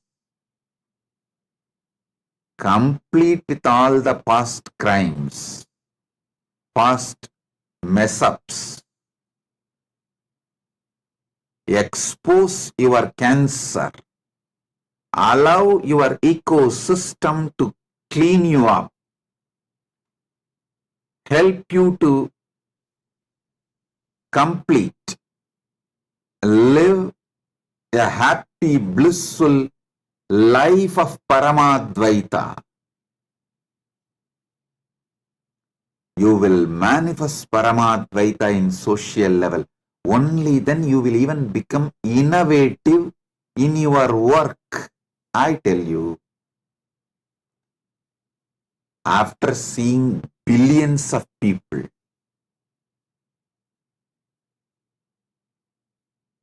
I am very clear. Only sincere seekers, those who are sincerely interested in manifesting Paramadvaita, only they are creative. Because they see. Seeing Paramashiva in everyone is a real, and it makes life celebration. You need to break all your insecurities, the tumors, cancer, pus inside you. You need to melt all the frozen ego and arrogance.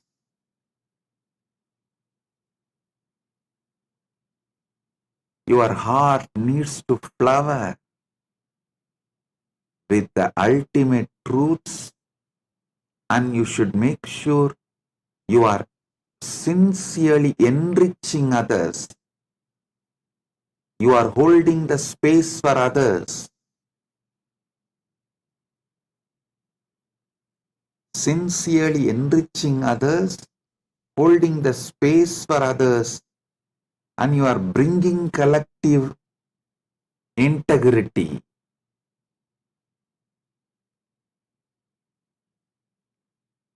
Whether you are part of Rajya Sabha member or Chit Sabha member or Kailasavasti, take this as your life.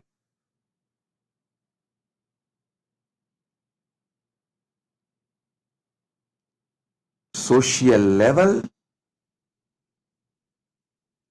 Paramatvaita has to become your reality. Only then you will start believing our great ancient enlightened Hindu civilization was true. Only then you will realize really we had people like Rama, people like Sita. They all really lived. Really we had people like Pandavas.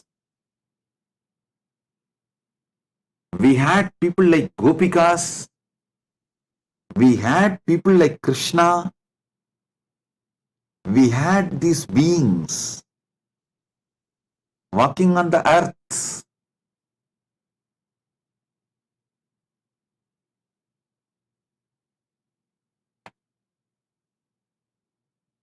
Only when you bring Paramatvaita in social level,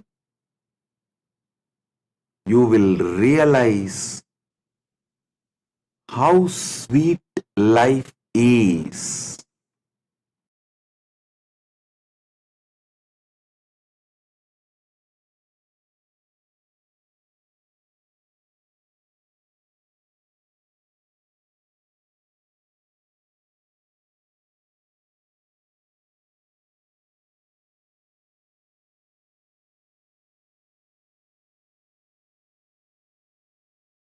Nityananda Nityananda नित्य नित्यानंदा परमहंस नित्यानंदा प्रणव रूपा नित्यानंदा पतित पावन नित्यानंदा परमानंदा नित्यानंदा अच्युतानंदा हरिनारायण अति आनंद तांडव नित्यानंदा अच्युतानंदा हरिनारायण अति आनंद तांडव नित्यानंदा नित्यानंदा नित्यानंदा नित्यानंदा नित्यानंदा नित्यानंदा नित्यानंदा नित्यानंदा नित्यानंदा नित्य नित्यानंदा नित्यानंदा नित्यानंदा नित्यानंदा नित्यानंदा नित्यानंदा नित्यानंदा नित्यानंदा नित्यानंदा नित्य Nityananda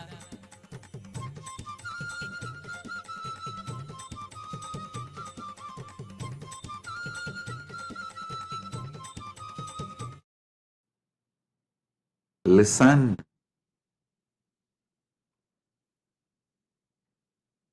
When you see others' eyes seeing you as Paramashiva, you get confidence in your Paramashivatva.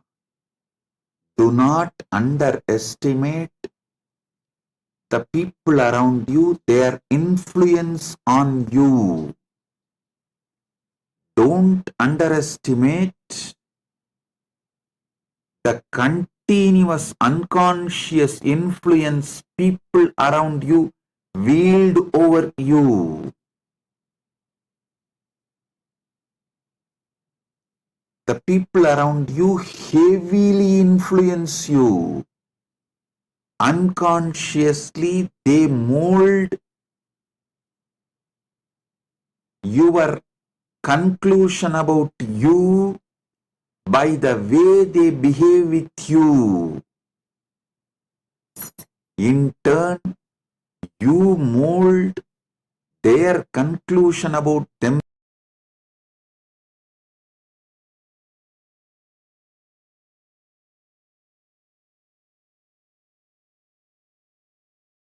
suffocating hell and escape from that. So even after you go to new place, you will create again one more suffocating hell and escape from that. Then you will create one more suffocating hell and escape from that. How long? How long?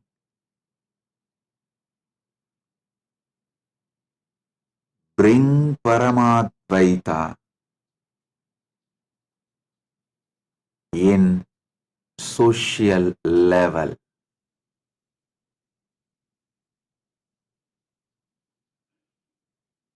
Only then the next step, bring Paramadvaita in moral level.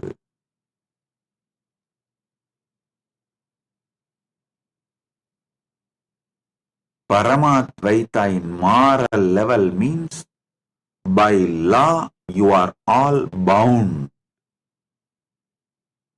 to do all your interactions in Paramadvaita level. Their word given becomes more stronger than legal document signed. I have seen my own grandfather.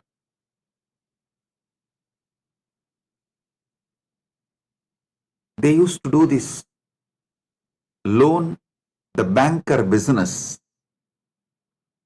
Whether they receive deposit or they give loan, the word they give in front of Arunachaleshwara's photo, Arunachaleshwara's photo will be there behind them. In front of that photo, the word they give is more stronger than any legal document they sign. I have seen the deposits of the grandfathers will be returned with interest to the grandkids without any promissory note or the legal document being produced. When the grandson comes, my grandfather will tell, hey, your grandfather has deposited this much money, so this many years interest is this, this whole thing put together is this.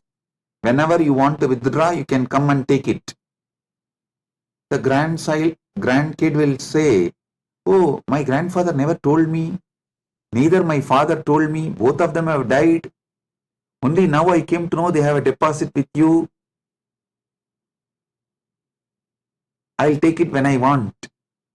When they want, they will come and it will be handed over without a single penny less. I am telling you, not just in money interaction, even in relationships, the word given is far more important than life itself. See Bhishma. He experiences Paramadvaita in moral level. It is so strong. He kept his vow of brahmacharya because the word he uttered more important than his very life. Actually, the Amba, she was threatening Bhishma, if you don't marry me, I will be the cause for your death. But Bhishma said, that is up to you, but I cannot, as I have taken the vow of brahmacharya till my life.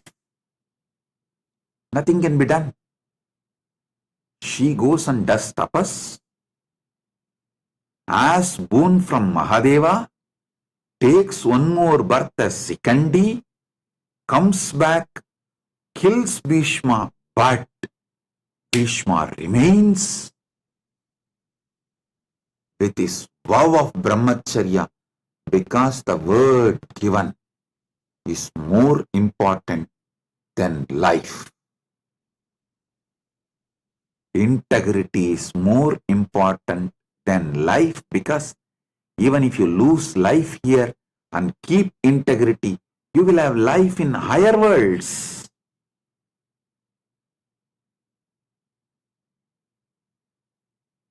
But if you lose integrity, even if you have life in this Bhumandala, it is going to be maybe 100 years or maybe little more than maybe 200, just between 100 to 200 years.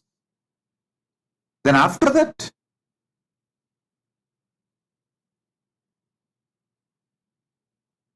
integrity and Paramadvaita is values beyond time. Your life is within time.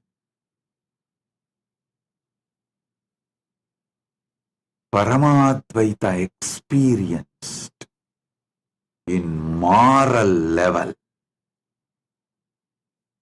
See the personalities described in Mahabharata. Don't think this all myth. No. Absolute truth.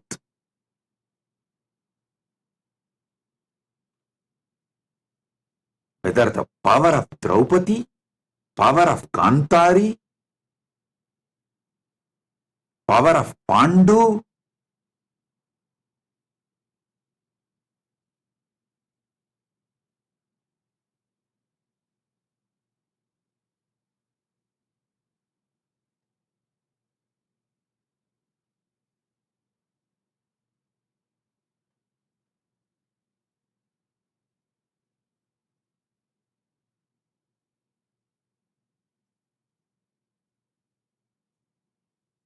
you should know.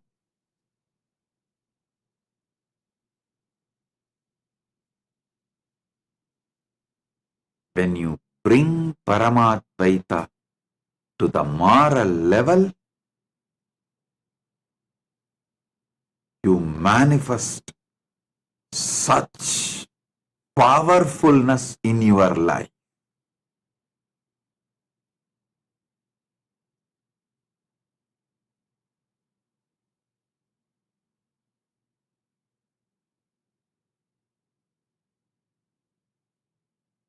Krishna, who played with all kinds of situations, even Brahmastras with which he played.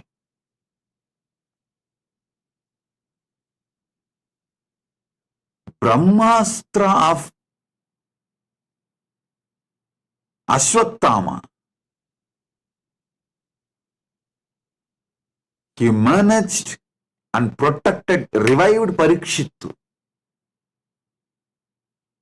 Purnavatara, but just because he gave a word to Vali, hey, whatever is said and done, he in Ramavatara killed Vali without directly waging war face to face from behind. So he tells Vali he will get killed in another one incarnation by Vali same way. The word he gave, he fulfilled in Krishnavatara. A person who has managed so many people's curses in so many situations and saved so many of his devotees. How he saved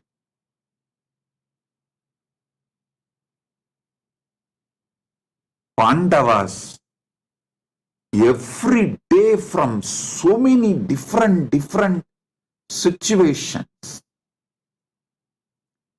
Curses given by others and vows imposed by themselves.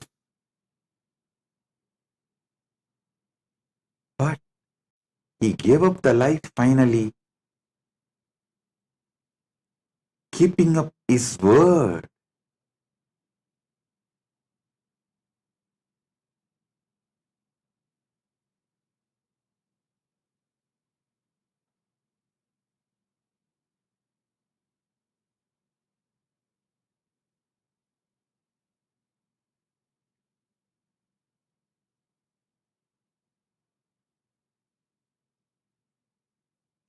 Paramadvaita in moral level.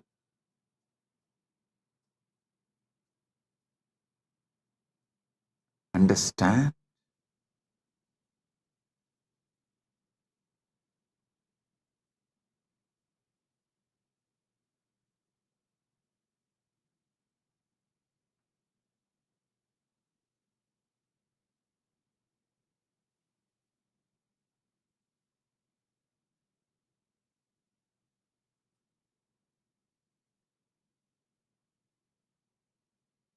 Bringing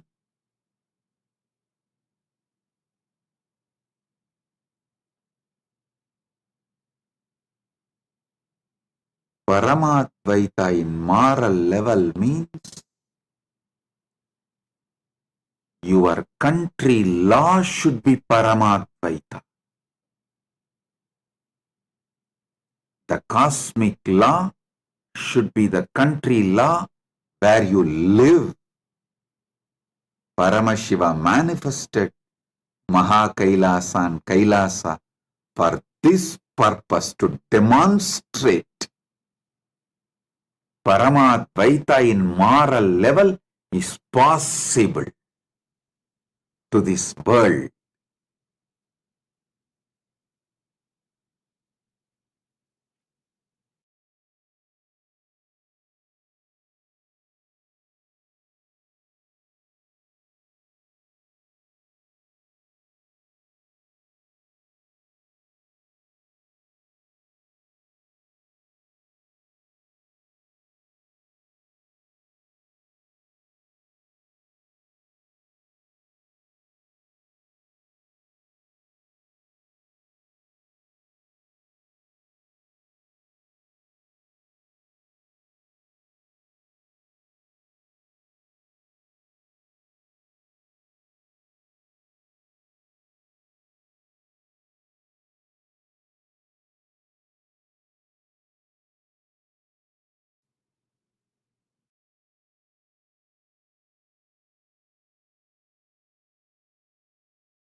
That is why Paramashiva manifested Kailasa with sovereign land,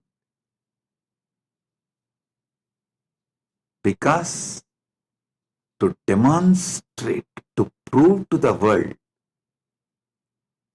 Paramadvaita in moral level is possible, you need sovereign land where Paramadvaita becomes cosmic law and country law.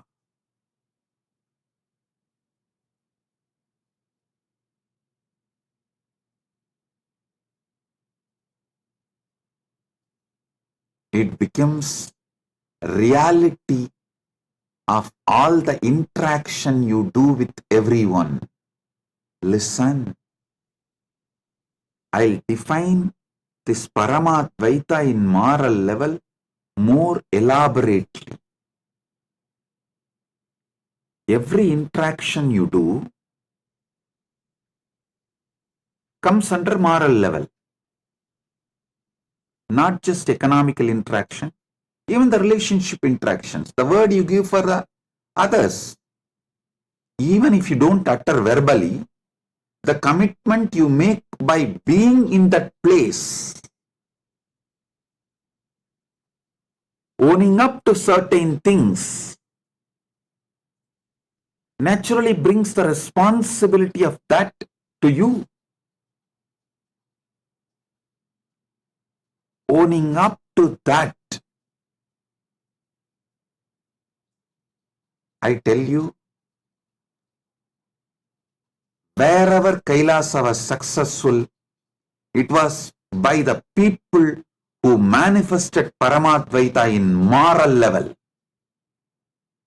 Whatever sufferings we went through internally and externally is because Paramadvaita was not manifested in moral level. Many have their own justification. Justifications do not bring life. One thing I realized, unless we have a sovereign land where Paramadvaita becomes law, that is the basis of all interaction and moral. Only then revival of enlightened Sanatana Hindu civilization is possible. It's a fundamental need. That is why Paramashiva manifested Maha Kailas, where Paramadvaita is a law. In every interaction you do, Paramadvaita is the law.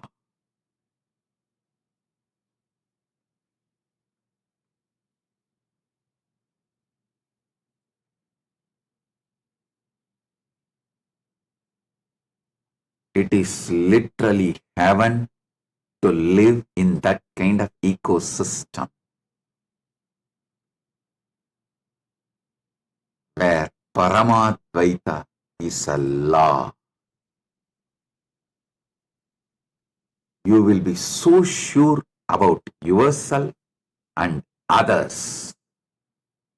So naturally, your whole energy moves towards creativity, innovation.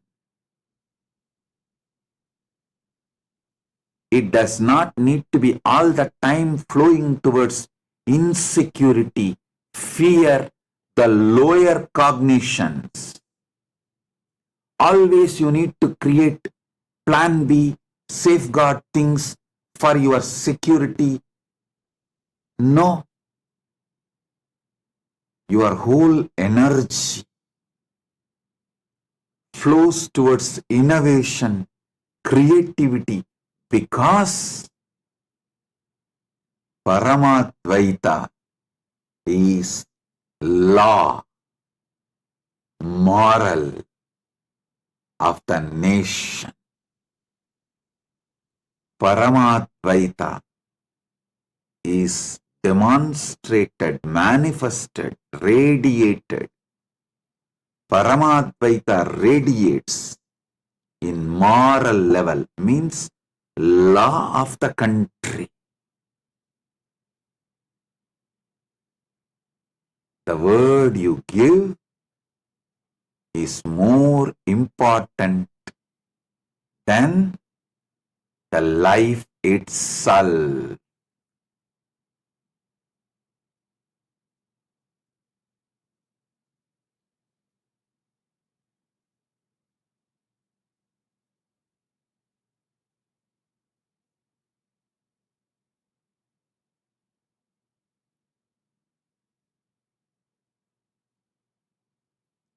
It's a joy to live with that kind of a spiritual stamina beings, conscious, competent beings.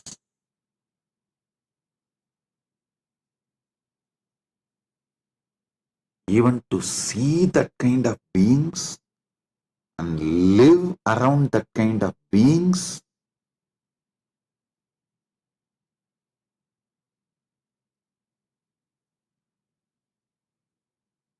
empowers you, rejuvenates you, revives your trust on Paramatmaita, your trust on enlightened civilization. For all the Kailasavasis, my disciples, this is Guruva command. Guruva,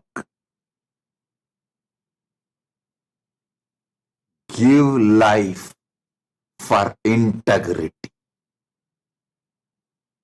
Give life to keep Paramadvaita in moral level. Like Bhishma, even if you give life to keep your integrity, you will have life in Mahakailasa. If you try to cling on to life by breaking your integrity, even here you will rot and die like Shaguni. Not only Shaguni died, you see, after all, Bhishma also died in the war, Shaguni also died in the war, but Shaguni had a cheap death.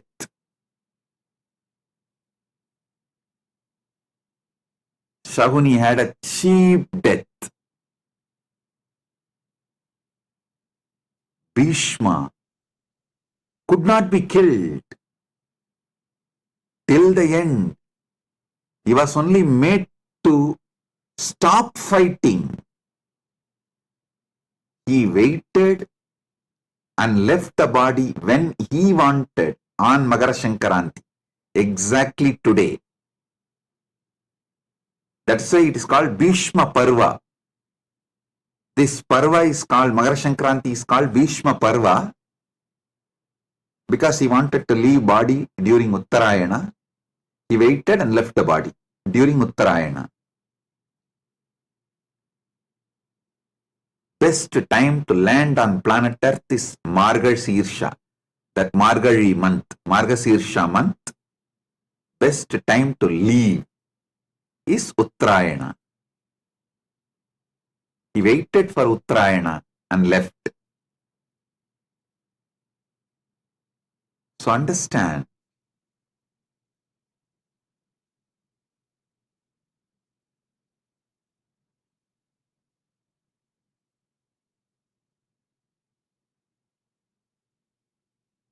those who live cunning life, clinging to life by compromising on integrity, breaking integrity, without any core values, live like a fox, die like a fox, cheap death.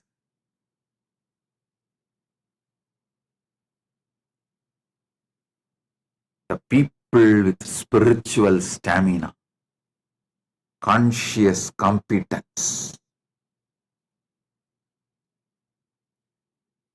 for whom Paramadvaita is the law of their life,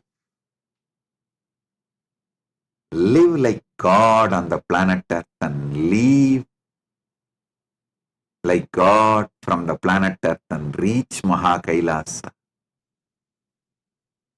Be there eternally in Paramadvaita. Build the stuff, real stuff, while you are in the body. Build real stuff while you are in the body.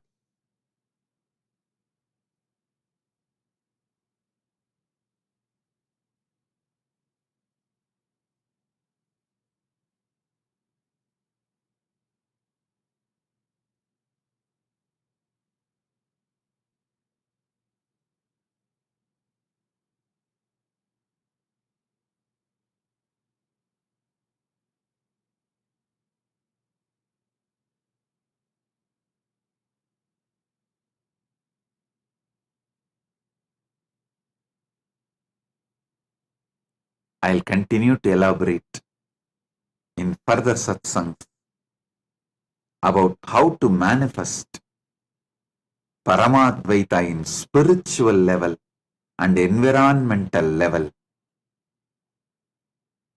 I have a prayer request from Agustin Senan Marian Unu, the president of Yapapa's indigenous community of Shuar Nation.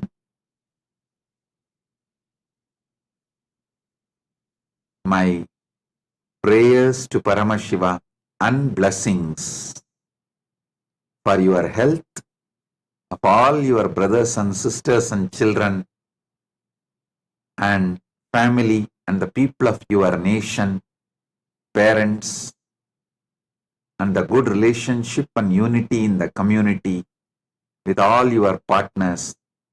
All your projects and aspirations will be successful, positive, fruitful, blessings. We will grow together and we will bring prosperity and auspiciousness to your nation. Blessings. You will be successful, fulfilled, prosperous in all your ambitions and projects and relationships. Blessings. With this, listen.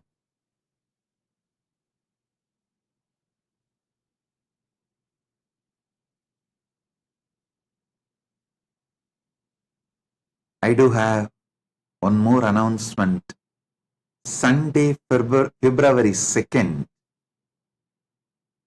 the Grand Kumbh Mela Global Celebration, Global Mahakumbh Mela, is celebrated in Kailasa, USA.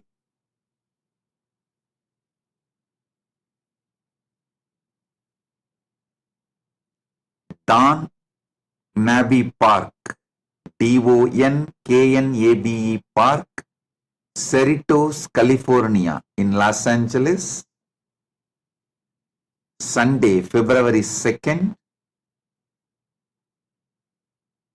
we have 1 p.m. Pacific Standard Time, Rudrahoma.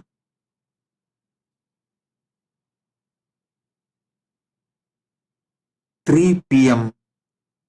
Pacific Standard Time, Grand Procession. 5 p.m. Grand Snan. 6 p.m. Maharati. 6:30 p.m.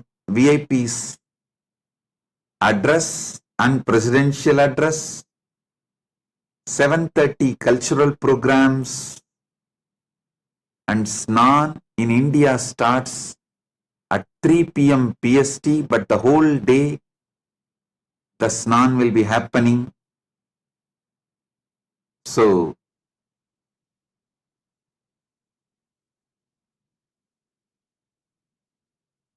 Grand Mahakumbh Mela in USA. Mahakumbh Mela goes global. The global Kumbh Mela is celebrated in USA in a grand way.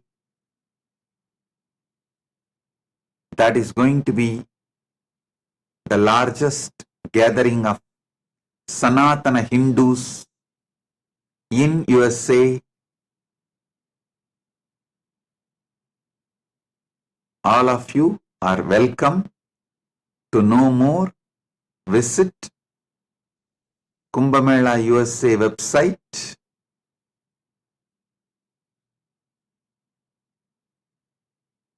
usakumbhamela.net is the website. All the Hindu temples of North America, Sanatana Hindu Dharma Sangha is organizing. Hindu Parliament is organizing. So, you can get more details from the website usakumbhamela.net. So with this, I bless you all. be blissful.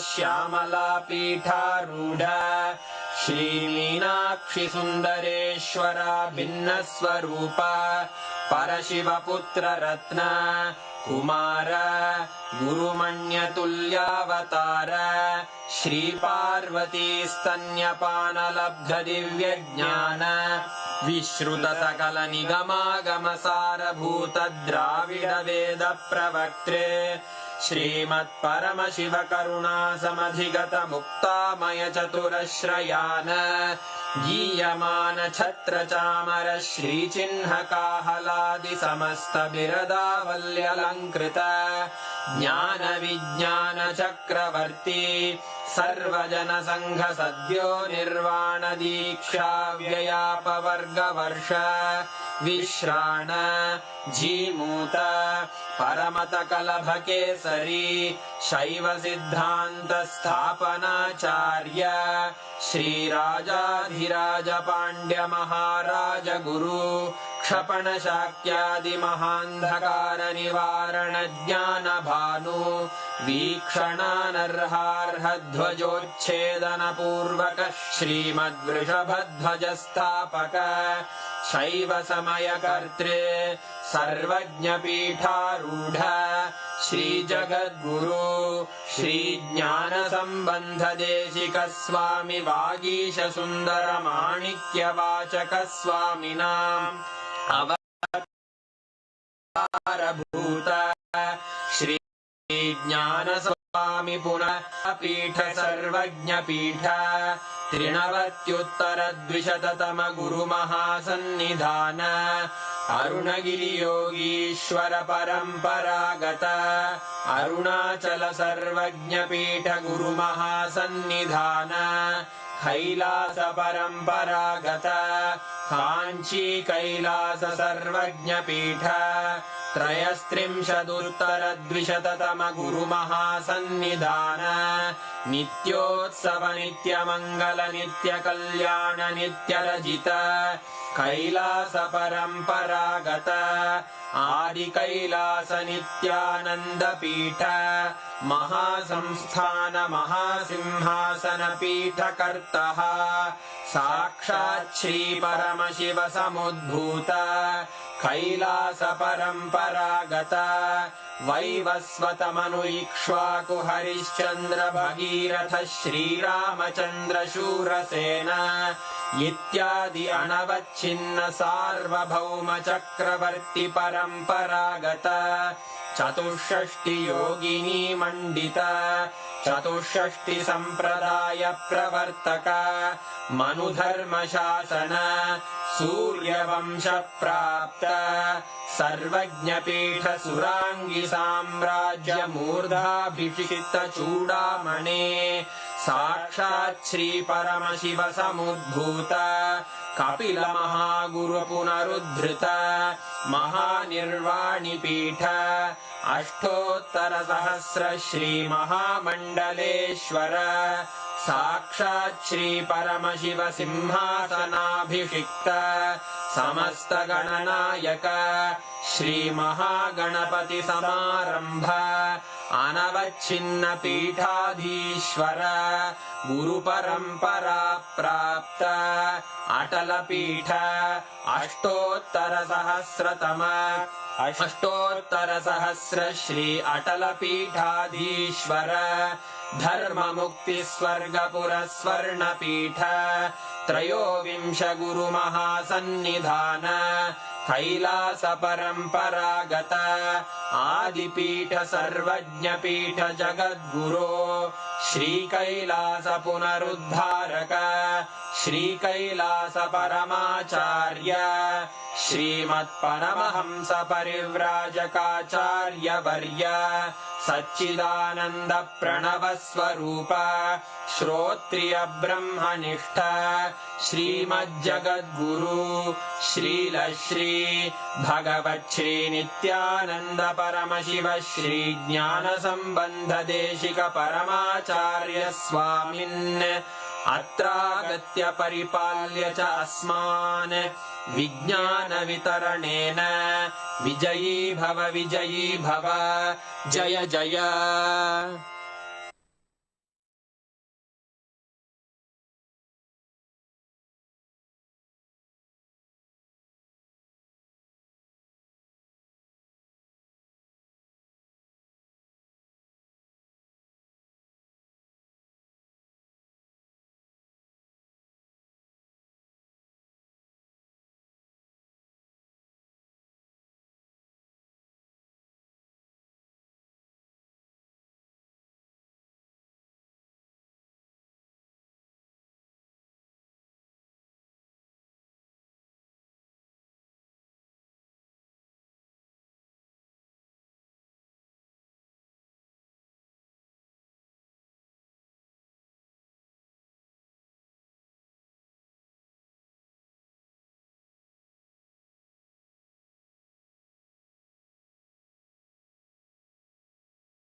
Around 5,000 years ago, at the end of Mahabharat War, the ancient enlightened Hindu civilization consisted of 10,000 Hindu traditions, or sampradayas, that existed in 56 Hindu nations, 200 Hindu kingdoms, 1,700 Hindu provinces that covered more than 6 million kilometers square of Asia.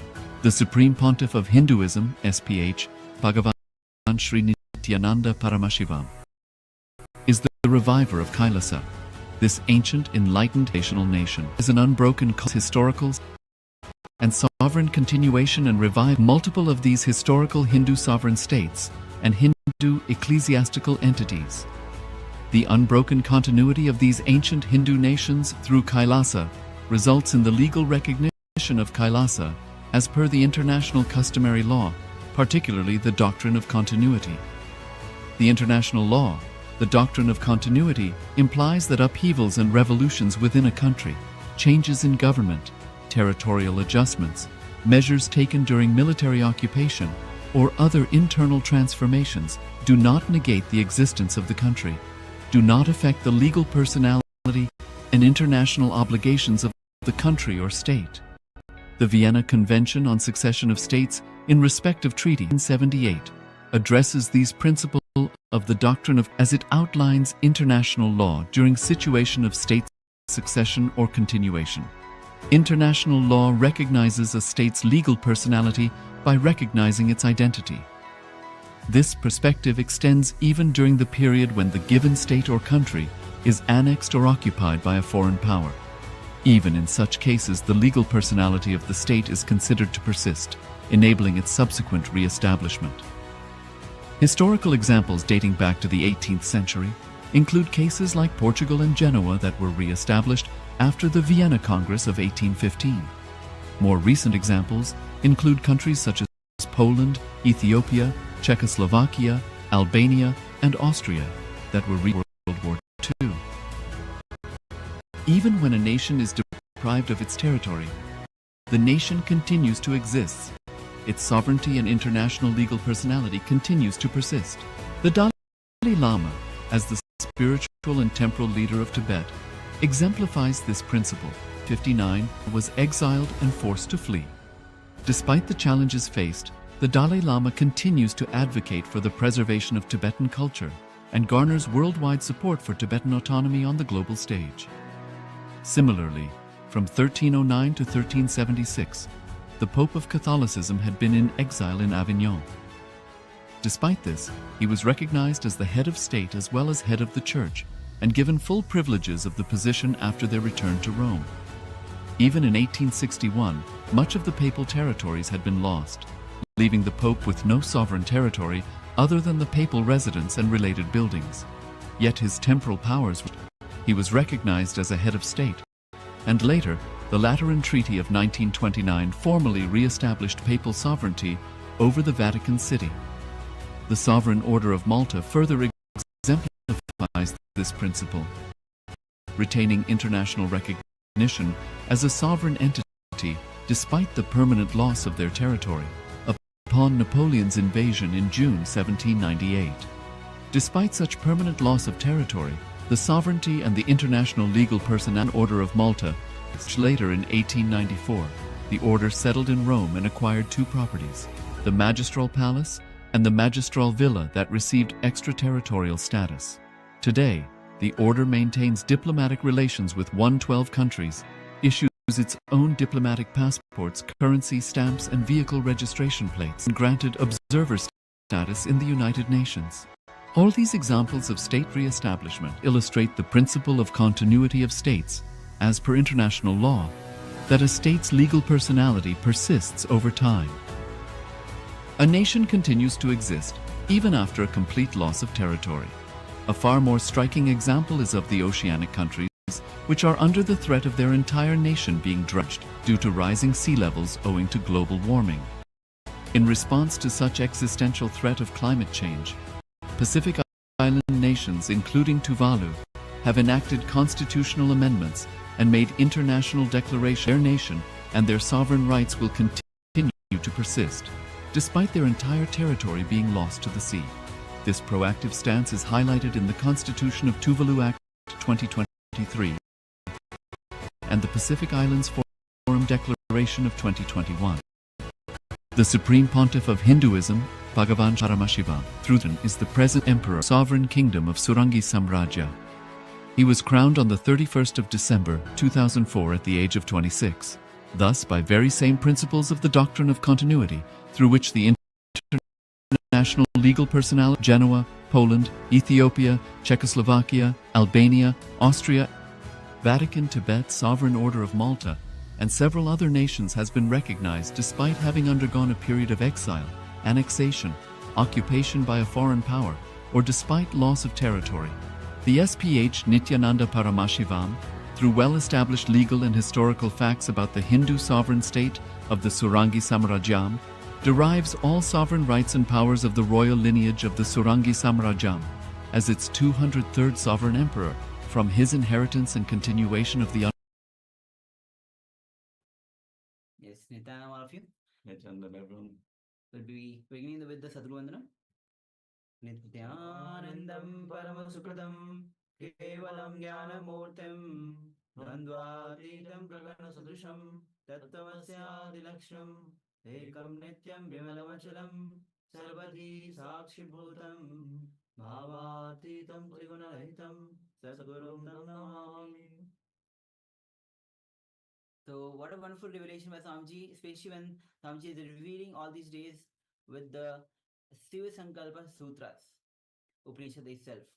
So, And it was a wonderful darshan today, and Swamiji himself came live today and gave his presence to all of us, and powerful cognition for all of us to live our life. So with this, now we'll be entering into directly with the power manifestation.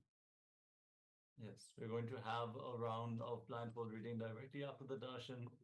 So we're going to manifest the power of third eye, requesting everyone to join us, all the participants here in the Zoom room, on YouTube, wherever you're tuning in from. Get your blindfolds and settle down. Yes, many of the participants are currently not on camera. Please join us and let's get started. We're going to first chant the Shastra Ramana, the scripture reference for the power of the third eye. And the Sasmana goes as Kapalantarmano yasya Tishtan militalochanaha Ramena manaso dharyad Lakshaye lakshamuttamam. The translation of this verse goes as: by fixing the mind on the inner space within the crown center and sitting stably without any movement, having the eyes closed in succession, but that stability of the mind and the inner space. Through the power of third eye, one directly sees the ultimate goal, Laksham, by having the vision beyond the sight. That reveals any object or place, attaining the space of oneness with the source, Paramashiva. So with this, let's get ready to manifest the power of third eye, seeing picture blindfolded. So we'll be projecting you the picture on your screen and see what all details is being revealed to you as you are manifesting this power of third eye. And again, remember, it is Swamiji who is manifesting through you. When you drop everything on Swamiji, when you get out of yourself, get out of your system and allow Swamiji to manifest through you, then you'll see you are able to manifest this power. So whether it is you are able to manifest or you're not able to manifest, let it be on Swamiji, and you'll see with full potential, with full capability, you are able to manifest this power of seeing picture blindfolded. All the details will be revealed to you. So let's get ready. You can sit with your head, neck, spine and straight line. Close your eyes and visualize Swamiji in your inner space. His deep love, compassion, His infinite grace overflowing through you and radiating through you. Now, as you bring your awareness to your third eye, the Angya Chakra, which is the seat of willpower, and through your third eye, gaze to Swamiji's third eye. Start to unclutch from every single thought. Go on unclutching.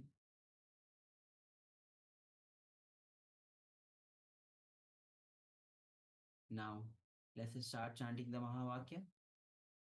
Om Nityananda Paramashivam. Om Nityananda Paramashivam. Om Nityananda Paramashivam. As you keep chanting the Mahavakya, with deep feeling in connection with Bhagavan himself, let's enter into this manifestation. The image is now being projected on your screen. Let's begin.